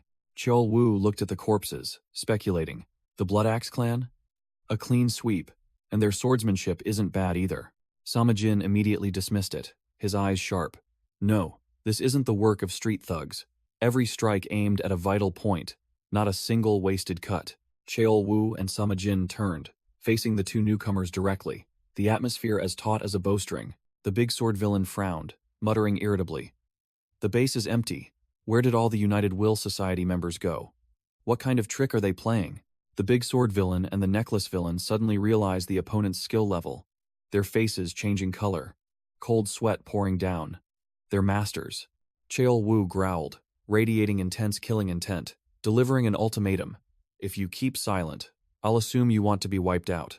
Terrified by Cheol Woo, the necklace villain tremblingly revealed that the United Will Society had gone to Gwandi Temple in the east. The big sword villain explained that the Gwandi Temple was one of the Blood Axe clan members' strongholds, and they went there to clear out the United Will Society thugs. Cheol Woo sneered, making a throat-slitting gesture. So it was a trap, to get rid of those annoying United Will Society thugs, and then secretly take out their boss. Sama Jin's eyes flashed. He realized Ho might be there too, and if these two scumbags were involved, things wouldn't be simple. Sama Jin got straight to the point, probing the enemy's strength. Are there any others with your level of skill there? Just as the big sword villain opened his mouth to say there were only two in Shaoxing. The necklace villain frantically grabbed his shoulder. The necklace villain screamed, trying to cover his companion's mouth. Don't talk nonsense. You'll reveal information. Too much talk. Cheol Woo didn't bother listening further, unleashing a devastating punch straight into the necklace villain's chest. Thump! With a single blow, the necklace villain's head exploded like fireworks, ending all attempts to keep quiet. Sama Jin coldly watched the mangled corpse of the necklace villain, a messy pile that had just been neatly cleared away. Cheol Woo casually picked his ear, reporting to Sama Jin, I've squashed the buzzing mosquito. Big brother can continue. Noticing that the big sword villain's reaction wasn't like that of a mere mercenary, Sama Jin questioned their true purpose, and the other man tremblingly confessed, we used the Blood Axe clan members to clear out the United Will Society thugs, then we'll take over the Shaoxing territory. Sama Jin narrowed his eyes, asking directly, where did you bastards crawl out from? The big sword villain broke into a sweat, his voice trembling as he replied, we came from Hangzhou. Sama Jin smirked. Hangzhou? So you're the small fry of the Heavenly Kill Gang? The other man quickly nodded in confirmation. Cheol Woo cracked his knuckles, growling. Do you want to die? I told you to tell the truth, not make things up. The leaders of the Heavenly Kill Gang are all dead. Who are you trying to fool? The other man was scared out of his wits, quickly explaining, we cleared out the remnants of the Heavenly Kill Gang and took over the Hangzhou territory. Cheol Woo glared, roaring. Then who are you pieces of trash? Who's backing you? Under the terrifying pressure, the big sword villain finally spat out the name. It's the Flying Dagger Society in Nanjing. Sama Jin rubbed his chin, a thoughtful expression on his face upon hearing the name Flying Dagger Society. It seemed this was no ordinary force. Sama Jin frowned, calculating. These guys were both dangerous and unknown. One wrong move could ruin the entire plan. Luckily, he had pushed the Flying Dagger Society out as a shield to gauge the situation. Cheol Woo had finished dealing with the big sword villain. tossing the corpse onto the floor as both stood amidst the rubble. Cheol, Wu turned, asking with an eager expression. Now we're going to the Guandi temple, right? Sama, Jin's face was cold as ice, giving a concise reply. Yes. On the way, Sama, Jin muttered about the increasingly complicated situation. Those guys had finished Hangzhou and now wanted to swallow Shaoxing. He had to bring Ho back quickly. The more he thought, the more stressed he became. His only thought was to bring Ho back as quickly as possible. Suddenly, a familiar voice called out loudly, "Big brother." It was Hyun. Sama, Jin spun around, surprised to see his younger brother waving frantically. What's wrong? Why are you here? Whoosh! A streak of white light flew from somewhere, embedding itself into the ground nearby, sparking. Sama, Jin immediately hugged Hyun to protect him, his face changing color as he had a bad premonition. Wait, don't tell me. Crash! The door of a house was smashed open, signaling a far from gentle visit. Sama, Jin rushed in like a whirlwind, shouting his brother's name. Ho! Inside, Ho was sitting on the bed, covered in injuries, his limbs bandaged, looking bewildered at his brother's sudden appearance. Seeing his younger brother's pathetic state, Sama, Jin's face darkened, and Cheol, Wu standing behind him, couldn't hide his surprise either. Ho hadn't even finished his question before he took a devastating blow, screaming miserably. Cheol, Wu sternly lectured his younger brother. You useless brat? Letting them beat you to a pulp like this? Ho retorted indignantly. Do you think I wanted to get beaten? Ho gritted his teeth, bitterly explaining that if those Blood, Axe, clan members hadn't called for reinforcements, things would have been different. Cheol. Wu cut off the boy's hope with a cold statement. The society leader is dead, leaving Ho stunned on the spot. The scene shifted to a butcher shop, seemingly the headquarters of the United Will Society. Ho walked out in a daze, head bowed, looking utterly devastated after hearing the bad news. Ho, his arm still bandaged, went to the butcher shop and asked the senior, Butcher, where's Big Brother? The senior, Butcher, his bare shoulder revealing a cross-shaped scar, coldly replied that Big Brother was busy with a large order from the slaughterhouse. It turned out to be the first huge order since the shop opened. 3 cows and 10 pigs. But Ho just listened silently, with a dejected expression. Clang! The senior, Butcher, plunged his cleaver into the chopping block. He crossed his arms, a smirk on his face as he revealed shocking news. That big order came from the Blood, Axe, clan members. Ho froze upon hearing this. Ho flew into a rage, yelling, How dare you accept an order from those bastards? Whack! The senior, Butcher, flicked Ho's forehead painfully, scolding, Do you think your medical fees fall from the sky? If you're going to pick fights, try not to get hurt. Unwilling to back down, Ho grabbed the senior, Butcher's apron, his anger flaring. The senior, Butcher, let out a dramatic scream. Jin suddenly appeared, pinching the senior, Butcher's side, and scolding, Our little brother is sad, and you're still teasing him? Jin looked at her younger brother with a meaningful gaze, her cheeks slightly flushed. She got straight to the point. Are you still tormented by that guy named Ying Qian? Ho flinched, his face paling, stammering as he asked how his sister knew. Jin calmly exposed him. You talk in your sleep every night. It'd be strange if I didn't know. She confirmed again, her eyes serious. He was the one who helped you escape, wasn't he? Ho was completely silent, his eyes lost in a distant, dark memory. Memories flooded back. A chaotic night unfolded, the clanging of metal echoing harshly in the darkness. Ho, still young and inexperienced, stood pale-faced amidst the slaughter, his hand trembling as he held a dagger. The masked, assassins in black clothes rushed in, mercilessly slaughtering the United Will Society, thugs, sword gleams flashing like the god of death. In the midst of the battle, the United Will Society leader cried out in despair, shouting, Ho, run! Horrifying memories rushed back. The United Will Society leader was run through the chest with a sword, collapsing while Ho could only scream in helplessness. Ho sobbed, admitting that he was the one who had taken him in since he first joined the society. Back in reality, Ho was still dazed, unsure what to do with this vendetta. The senior, Butcher, suddenly spoke, his voice calm but powerful. You want revenge? I'll give you a chance.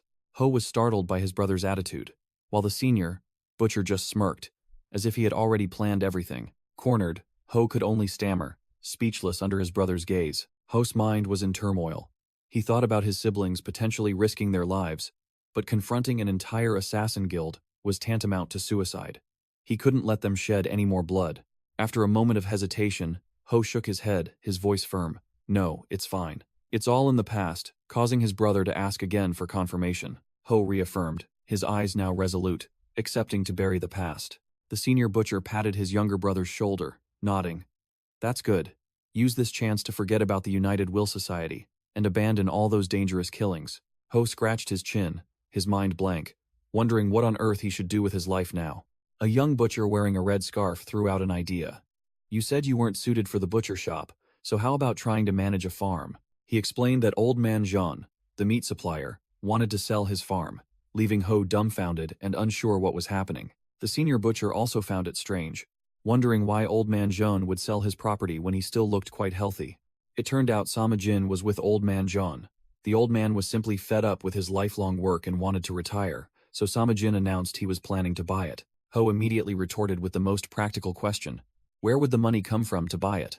The young butcher wearing a red scarf reassured him, saying that old man Jean would offer a good price, and with savings plus the payment from the new order, it would be just enough. Ho pondered deeply, admitting to himself that this profession of slaughtering pigs was truly not for him. After some consideration, Ho concluded, All right, I'll do it. The young butcher wearing a red scarf chuckled with delight, patting his younger brother's shoulder in approval. Just then, Hyun and a bandaged companion entered through the door, announcing their return. Ho's eyes widened, his mouth agape as if he couldn't believe what he was seeing. Hyun appeared with a teasing smirk. I heard you were injured, so I was worried, but you look pretty fine, don't you? Ho's face turned pale, his voice stammering. Senior brother? Why are you here? The bandaged companion didn't say much, giving Ho a smack on the head and scolding him for making a fuss when he was perfectly fine. The young butcher wearing a red scarf confirmed to the bandaged companion that this was the senior brother Ho had mentioned, while the other added that this idiot had been moping around as if the world was ending. The young butcher wearing a red scarf let out a sinister laugh, scaring Ho half to death. Suddenly, a broom poked Ho in the back, making him jump in pain. Jin, the elder sister, glared fiercely at her younger brother, broom in hand, growling. You idiot! A piercing scream echoed throughout the village, signaling trouble. Night fell, enveloping a curved rooftop under a starry sky, transitioning to a new scene. The scene opened with two mangled corpses, their faces disfigured beyond recognition, neatly placed in two wooden coffins. Two prominent figures appeared. Jar Yong, captain of the Hidden Dragon Unit, and Yang Ho Chung, leader of the Flying Dagger Society, commenting that the two corpses looked like they were taken down in a single blow, their skulls completely crushed. Jiaoyong bitterly confirmed that these were two of the most formidable subordinates from the Hidden Dragon Unit of the Yongho clan. Looking at the two corpses with shattered chests and pulverized organs, Jiaoyong couldn't believe such a formidable master existed in this land of So-Hing. Yang Ho Chung continued, emphasizing that the cause of death for both was a single blow to the head, and the appearance of an expert of this caliber here was unbelievable. With a grim expression, Jiaoyong ordered a secret investigation of the area to determine if this was a random encounter or if someone was setting a larger trap. Seeing his superior deep in thought, Yang Ho Chung immediately asked, Are you suspecting something, sir? Jiaoyong narrowed his eyes, uttering an ominous name. The Black Crow Squad. Yang Ho Chung was completely shocked, stammering a question, and Jiaoyong confirmed that the rumors of the Black Crow Squad being annihilated were true, causing Yang Ho Chung to immediately connect the two incidents. Jiaoyong concluded with a firm statement, his eyes sharp. That's right.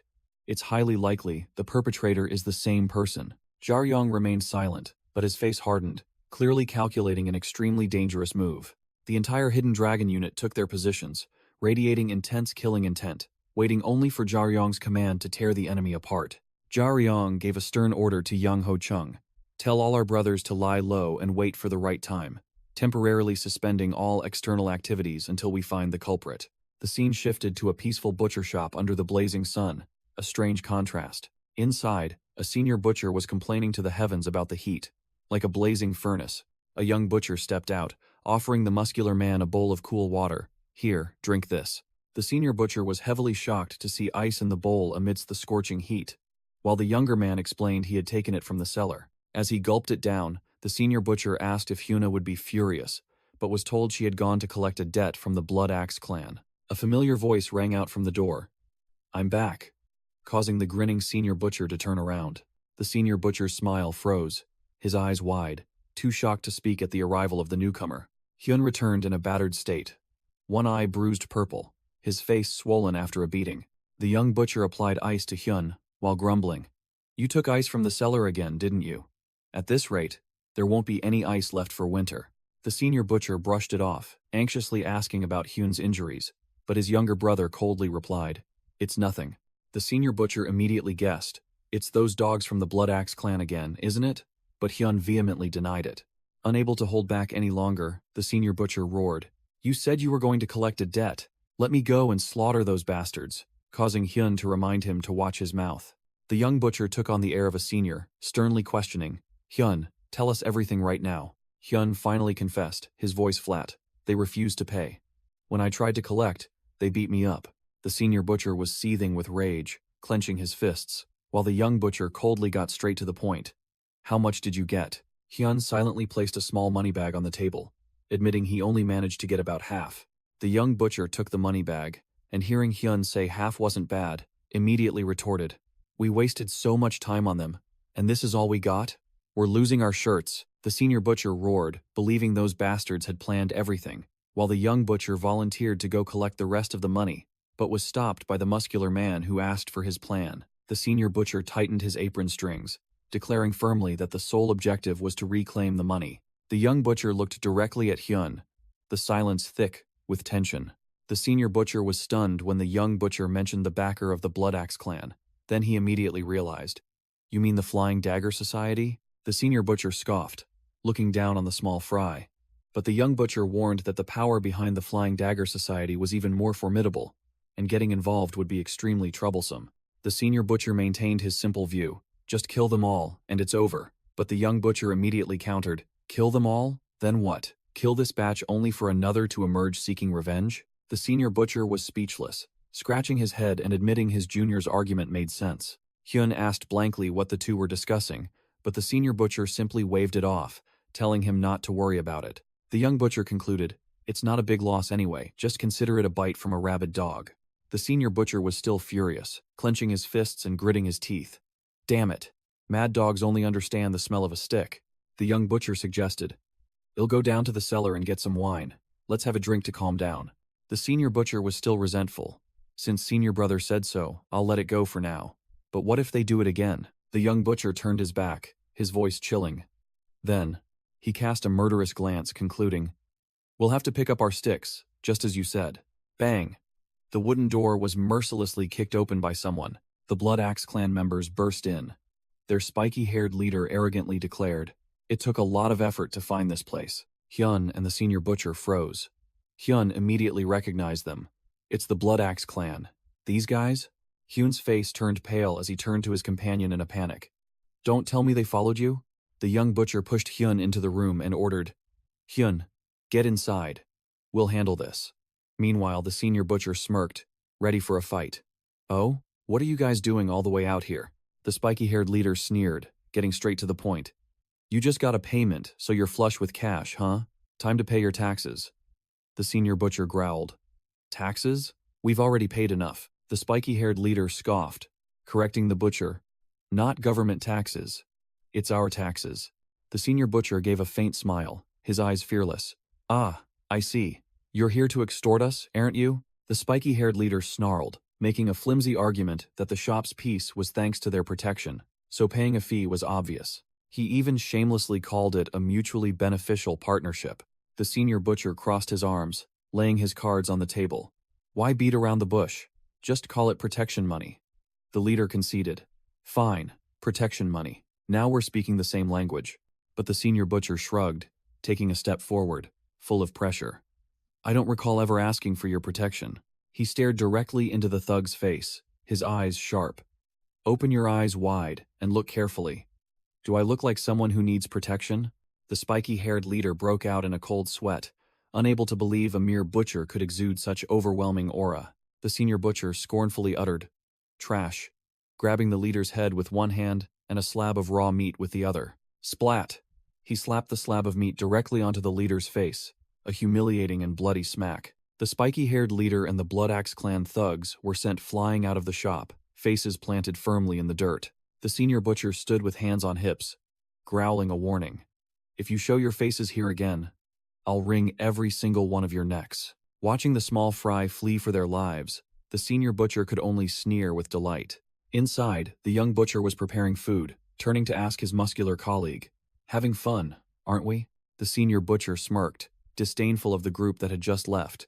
A bunch of beggars demanding protection money. So stupid I couldn't help but laugh. The two sat at a table. The senior butcher boasted he'd intended to crush them, but spoke gently because of the children, making the young butcher retort, "Gently, you just threw them straight out the door." The senior butcher nonchalantly replied, "Close enough. As long as they can still crawl away in one piece, right?" The young butcher was speechless, so he changed the subject, asking about Hyun's condition, and said he was still in shock that they'd come all the way to their home. The young butcher's expression turned serious, revealing information from Hyun. According to Hyun, they've been making very suspicious moves lately. The senior butcher also stopped joking, his eyes sharpening as he asked with suspicion, "Are you sure? They dared to cause trouble right outside our door?" The senior butcher narrowed his eyes, his expression thoughtful, clearly calculating something. The senior butcher slammed the table, his eyes blazing, and decided, "This won't do.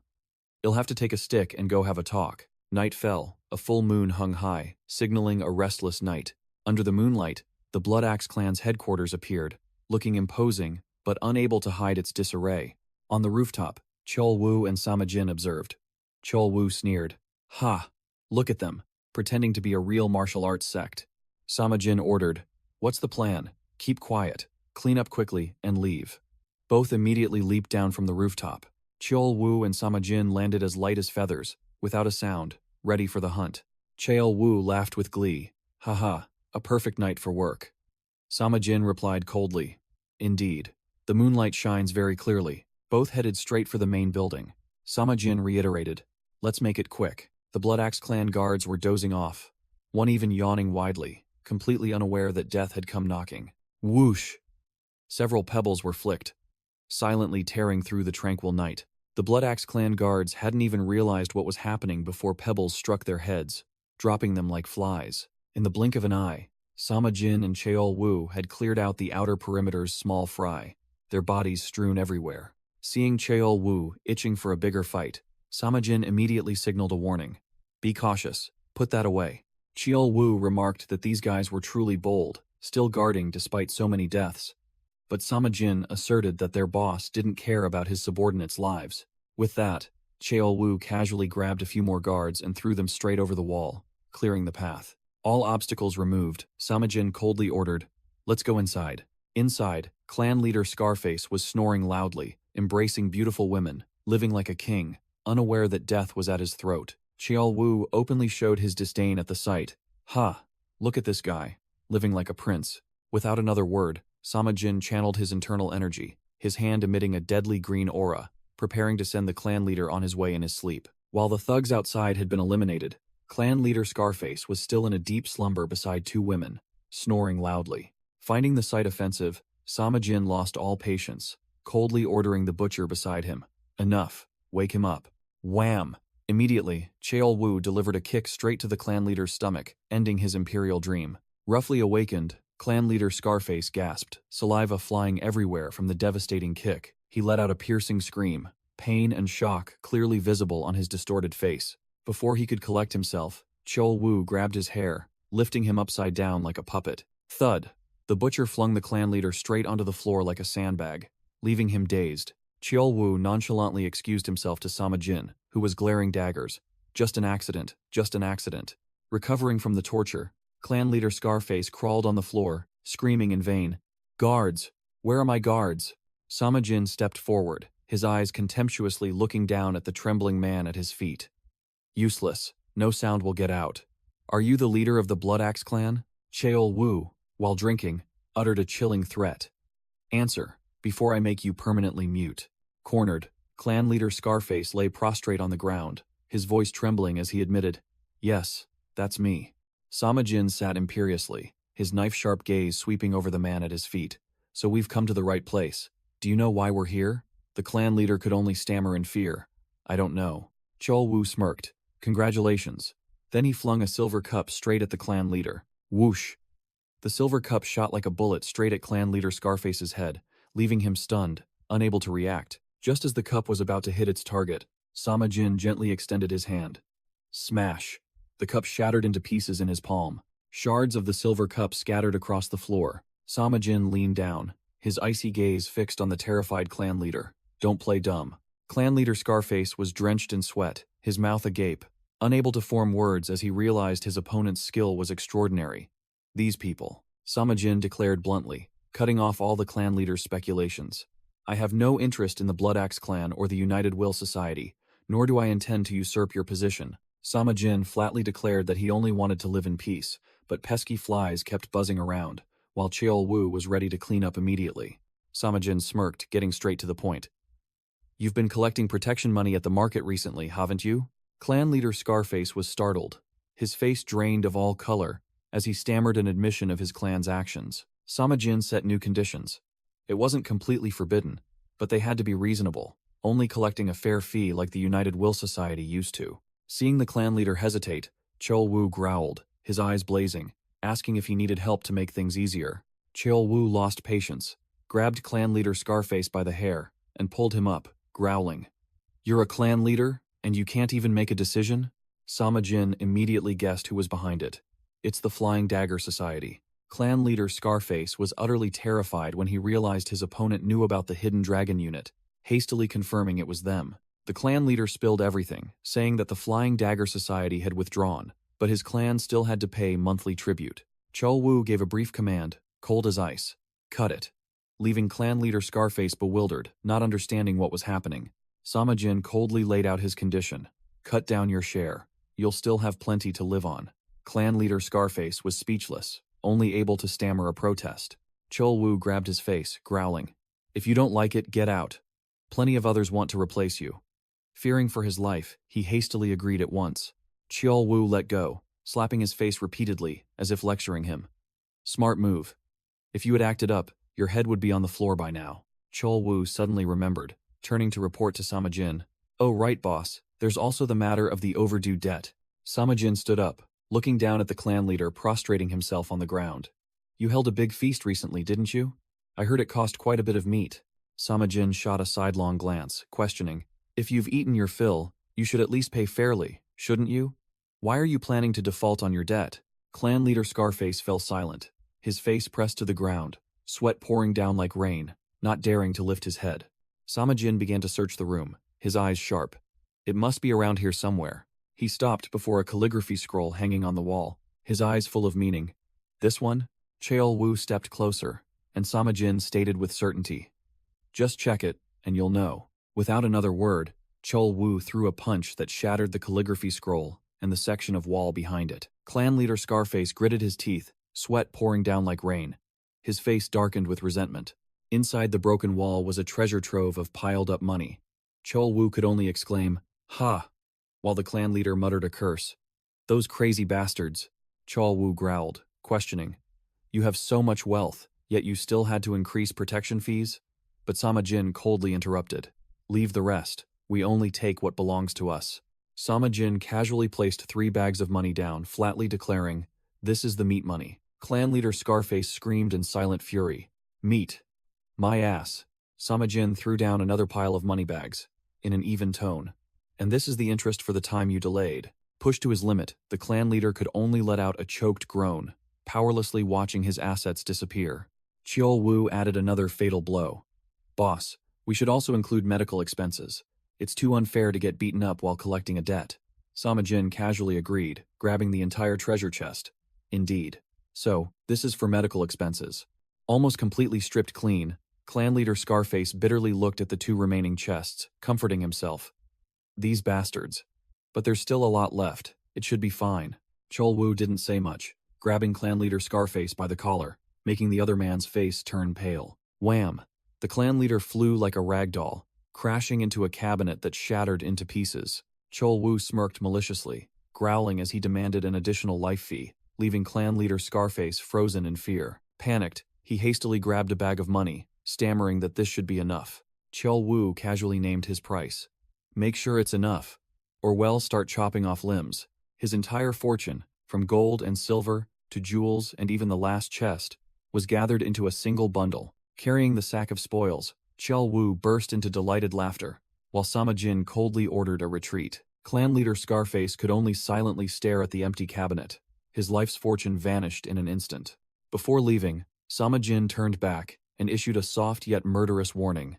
"It's best if you keep your mouth shut," he continued to threaten, his eyes sharp as blades. "Do that, and you'll live. But if you utter a single word about tonight..." Clan leader Scarface's eyes were wide, and his mouth agape. He hadn't yet processed what had just happened. Whoosh!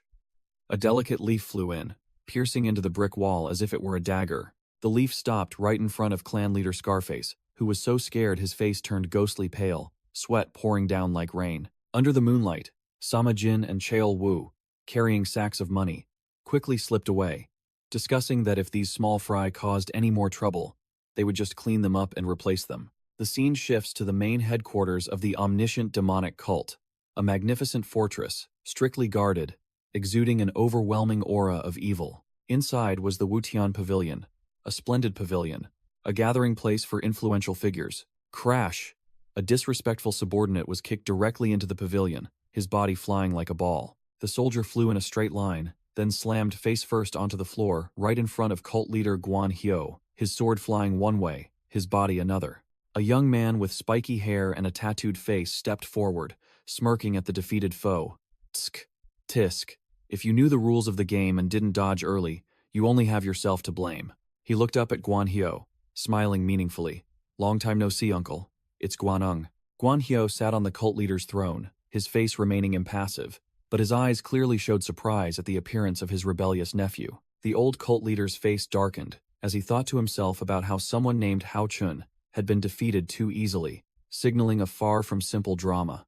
An elder named Guan Pei couldn't stand the insolence, drew his sword and lunged at Guanung, stammering a roar. "How dare you? Do you even know where this is?" Guanung only smirked mockingly, uttering a contemptuous taunt. "Still can't read the situation, just like always." With a whoosh, Guanung had firmly grasped the hilt of Guan Pei's sword, his voice full of sarcasm. "Still don't understand? This isn't the time to shout. It's the time to worry about your own life." Insulted, Guan Pei, furious, roared, "Shut up, you rootless wretch," then put all his strength into swinging his sword to attack. In the blink of an eye, Guan Pei was disarmed by Guanung and took a fatal blow to his side, crying out in pain. Guanung coldly watched Guan Pei collapse, declaring, "Rootless? That's a bit much to say. This demonic cult belongs to me, Jian, son of the late cult leader." His eyes were sharp as knives, fixed on Guan Hyo. "Not to you, uncle," who quickly seized the empty seat right after my father had just passed away. "Isn't that right, uncle?" Guanung stood opposite Guan Hyo. The atmosphere in the great hall was taut as a bowstring, with only a deadly silence remaining after the direct declaration of war. Guan Hyo's face was cold as stone, as he admitted his defeat. "I have nothing to say. Anything I say now would just be an excuse." Guanung burst out laughing, glancing at Guan Pei lying sprawled on the floor. "Ha ha ha, that's what I like about you, uncle. Unlike that idiot, you know how to read the situation." Guan Hyo maintained his composure, facing Guanung. "But I still have one thing to ask."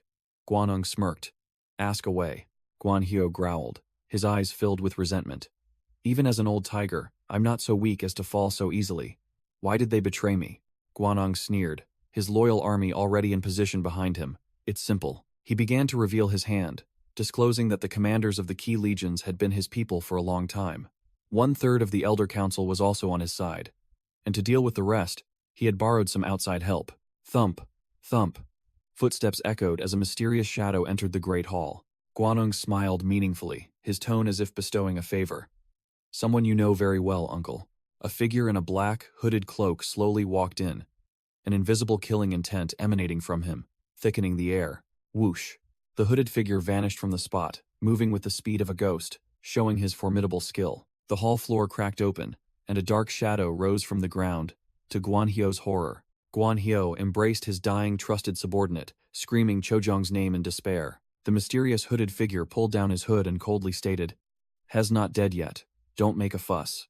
Revealed was an old man with white hair, his overwhelming aura silencing Guan Hyo, who recognized a legend. Guan Hyo stammered in panic as he realized the newcomer was none other than the Northern Heaven Sword Demon, someone who should have died long ago. The Northern Heaven Sword Demon, with Guanung smirking behind him, mocked Guan Hyo for not understanding him at all. The Northern Heaven Sword Demon's eyes blazed, and Sama Jian's silhouette appeared behind him, like a vow of blood debt. The old man roared, declaring he would not die until he repaid his debt of gratitude to Samajian. Even if the king of hell himself came, he would have to wait. Guanong said little, his hand already gripping his sword hilt, ready to end the charade. Slash. A clean sword strike cut across Guan Hio, the old man only managing a desperate scream. Guanong and the Northern Heaven sword demon stood tall in the great hall. At their feet lay the corpses of Guan Hio and the recently dispatched elders. Guanong smirked triumphantly. Finally, this day had come. He was confident that after dealing with the cult leader and the council of elders, taking over the demonic cult entirely would only be a matter of time. Suddenly, a red vest commander rushed in with his troops, shattering the atmosphere of victory. The subordinate hastily ran before Guanong and the Northern Heaven sword demon, urgently reporting the situation outside. The commander delivered shocking news. Most have been annihilated, but a few have infiltrated the treasury and stolen the sacred artifacts, escaping. Guanong, who was basking in his victory, heard the thunderous news, his face changing as he roared. What? They even took the heavenly demon ring? The subordinate knelt, confirming they had tracked the culprits, but the one holding the sacred artifact had separated from the main group and vanished. Guanong gritted his teeth, asserting that he must retrieve the ancestral token and the symbolic sword, for only they would grant him legitimate succession to the heavenly demon's throne. Guanong growled, asking for the thief's identity, and the red vest commander immediately reported, "It's Noejean of the Divine Demon Squad, sir." Hearing Divine Demon Squad, Guanong's face darkened, his triumphant smile fading as he realized the true target. "Don't tell me he's aiming for Samajian?" Guanong clicked his tongue, knowing a major incident was brewing. At the same time, at a butcher shop, another story began. A strange old man asked Jin, "So, who is managing this butcher shop now?" She calmly replied, "My brothers are." The old man looked pensive, stroking his beard and muttering, "I see. Indeed. A difficult situation." While deep in thought, the old man was suddenly bumped by a passing hulking figure, almost knocking him off balance. The muscular butcher turned back, chuckling. "Oh, my apologies." The old man, startled, quickly waved his hand. "Haha, it's quite all right." A young butcher stepped out, politely informing the old man, "Excuse me, it seems we don't have the type of meat you're looking for." The old man waved his hand, revealing his true purpose. "Ah, I didn't come here to buy meat." The two butchers immediately turned back, their eyes scrutinizing. "If not for meat, then what?" Jin succinctly explained. "They are from the Hahu clan, here to recruit a head butcher." The young butcher directly asked Old Man Joan if he was looking for their former master, Old So, and he immediately confirmed. Old Man Joan explained that he came every year to invite Old So to prepare the clan's feast, never expecting that after more than 20 years of cooperation, he would be gone. The young butcher immediately guessed that the old man was there to arrange the 70th birthday feast for the Grand Elder, leaving Old Man Joan dumbfounded at being seen through so quickly. The young butcher revealed that before his death, Old So had instructed them that people from the Hahu clan would come, and they must do their utmost to help. Old Man Joan's eyes widened in surprise. He had never expected such a divine arrangement. The young butcher turned to the muscular butcher and said, "Go get that letter for me. This is the letter Master left behind, complete with a proper seal, specifically for anyone from the Hahu clan who visits." Old Man Joan read the letter, in which Old So assured that his inheriting disciples were no less skilled than himself, temporarily reassuring him but still leaving a hint of doubt. Old Man Joan laid down a challenge, his voice full of provocation, directly asking the butchers if they were skilled enough to handle the Grand Elder's incredibly grand birthday feast. The young butcher's face remained impassive as he confidently replied, "We will give it our all." Although Old Man Jean found the answer a bit cliché, he still sensed a trustworthy aura, concluding, "The feast will take place on the upcoming full moon night. Make sure to be on time." The scene shifted to Jinhua, Zhejiang province, a bustling, vibrant, ancient city. As soon as he set foot in the Hahu clan's territory, Host's jaw dropped. "Holy cow, this is a house? It looks more like a fortress." The muscular butcher was equally overwhelmed, turning to the young butcher. "You're right, prestigious clans are on a whole different level. Very impressive, boss." The Hahu clan's gatekeepers appeared, each with an impassive face and an overwhelming aura, making people exclaim, "Unbelievable. Even a mere gatekeeper possesses such a dominant presence." The muscular butcher recognized a familiar aura from the gatekeeper, muttering, "He gives off the exact same vibe as that guy." The young butcher curiously asked, "Which guy?" The muscular butcher replied, "No, John." The young butcher was startled, realizing, "That's right. Now that you mention it, From his face and physique to the way he holds his sword to his chest, it's identical. Some would even believe they're blood brothers. The muscular butcher chuckled with delight, recalling the days of putting down show-offs. I suddenly miss that guy. I wonder how the rest of the brothers are doing now. Amidst the crowded street, the young butcher remarked. It was already a big city, but with this feast, it's completely packed. I hear merchants from all over are flocking here. The muscular butcher grumbled about the 3-day-long feast, but then immediately brightened up, excited for the food and entertainment. Hearing about the martial arts tournament, the muscular butcher's eyes lit up, demanding to participate immediately. But the young butcher poured cold water on his enthusiasm. Are you crazy? Are you planning to turn the tournament into a crime scene or something? The muscular butcher still tried to bargain. Don't worry, it'll go easy. But the young butcher brushed him off, pointing directly at his hulking physique. With that build, you're going to go easy? Hit where it hurt. The muscular butcher reluctantly gave up with a comical expression. All right, I get it. Consider it unasked. No sooner had he finished speaking than the muscular butcher forgot all about the tournament, stopping at a street vendor and loudly calling out, "One candy stick." Watching his hulking senior brother happily munching on candy, the young butcher could only sigh, uttering a resigned comment. What a child. A bald swordsman, with an impassive face and radiating aura, suddenly appeared, crossing his arms and blocking their path. Excuse me, may I ask a question? The muscular butcher was still munching on his candy when the bald swordsman stopped him, directly asking, Who are you, and what are you doing here? The young butcher quickly covered his senior brother's mouth before he could blurt out anything foolish, then promptly replied, We're from Sohyang, we heard the feast needs a head chef. The bald swordsman's gaze was as sharp as a razor, sweeping over the two strangers to gauge their strength.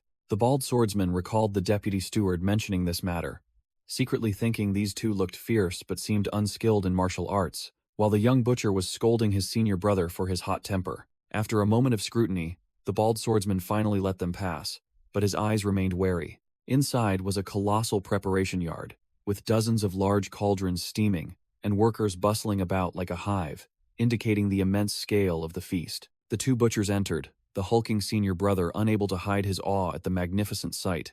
An old man with silver hair and a long beard appeared, introduced as ID, Hahu, Gok, the sword maniac, one of the 3 great martial fanatics, muttering about being forced to judge the tournament. His grandson, ID, Hahu Yon, advised him not to be too harsh, as the newcomers were personally introduced by Elder So they must be the real deal. ID, Hahu, Gok, snapped at ID, Hahu, Yeon, directly asking his damned grandson if he thought this old man was going crazy just for a piece of meat. ID, Hahu. Gok's face was grim as he growled that his best friend had passed away, so his heart couldn't rest, leaving ID, Hahu, Yeon bewildered. ID, Hahu Yeon was speechless, thinking to himself. They talked a lot, but never had a friendly vibe, especially with their vastly different statuses. ID, Hahu Gok retorted to his grandson, Is the word friend so strange? Which made ID, Hahu Yeon admit that it was, as he didn't think they had enough time to build a deep relationship. Idiot. The problem isn't time, but the heart. Hahu Gok roared, lecturing about the principles of brotherhood, when ID, Hahu Yeon pressed him on how long they'd known each other. ID, Hahu Gok puffed out his chest and declared, 20 years, a powerful self-contradiction to his recently spouted theory about time not being important. Caught red-handed, ID, Hahu Gok slyly covered his tracks by yelling at ID, Hahu Yeon, to shut up, then scurried straight through the gate. In another corner, the ID, young butcher, was calmly feeding cattle, thinking to himself, So this is the guy my friend recommended. He'll have to see if he's the real deal as rumored. Returning to the great-grandfather and grandson, ID, Hahu Gok, thoughtfully explained that his deceased friend called this banquet the last feast on life's journey. The ID, young butcher focused intently, swinging his cleaver down with a sharp clang. ID, Hahu Gok, stroked his beard, nodding in acknowledgement. It seems he's well trained. Not just all talk. The ID, young butcher, immediately knelt down, his hands swiftly processing the massive prey at dizzying speed. ID, Hahu. Yeon gaped in astonishment at his skill, but ID, Hahu Gok rated it even higher, remarking that this level far surpassed ordinary craftsmanship, each cut chillingly precise. Meanwhile, the muscular ID, senior butcher, effortlessly lifted the entire large animal and neatly placed it into a wooden barrel. The sight of such extraordinary strength made ID, Hahu Gok, exclaim in surprise, likening it to power capable of uprooting mountains, an aura that enveloped the world. ID, Hahu, Yun, immediately refuted, arguing that pure physical strength couldn't achieve that, and ID, Hahu Gok, agreed, affirming it was completely impossible, saying that ID, Hahu Gok, extended his hand, and a crimson internal energy began to gather in his palm, indicating another secret. Clang! The internal energy erupted, revealing that the secret behind the butcher's strength wasn't just muscle, but the real deal. The will-breaking realm, truly worthy of great-grandfather. ID. Hahu Yun broke into a sweat, his mind racing. Dodge or go all out. Boom. The ID. Senior Butcher didn't say much. A crimson internal energy flared from him, directly countering ID. Hahu Gok's pressure. The ID. Senior Butcher tensed his muscles, unleashing a wind punch that shattered his opponent's aura. ID. Hahu Yun's face went pale, stammering in his mind. Impossible. He faced great-grandfather's aura, one of the three great martial fanatics, without flinching. In contrast to his great-grandson, ID. Hahu Gok smirked with keen interest. This is interesting. The ID. Young. Butcher coldly warned ID. Hahu Gok. You should stop playing around. I won't be able to hold him back a second time. ID. Hahu Gok chuckled, retorting sarcastically. So you're saying you went easy on me? Should I thank you then? The ID. Young Butcher replied nonchalantly, not caring in the least. I only spoke because I'm worried about work being delayed. Nothing else matters. ID. Hahu Gok narrowed his eyes, a murderous aura beginning to emanate. Clearly, you aren't ordinary butchers. Who the hell are you bastards?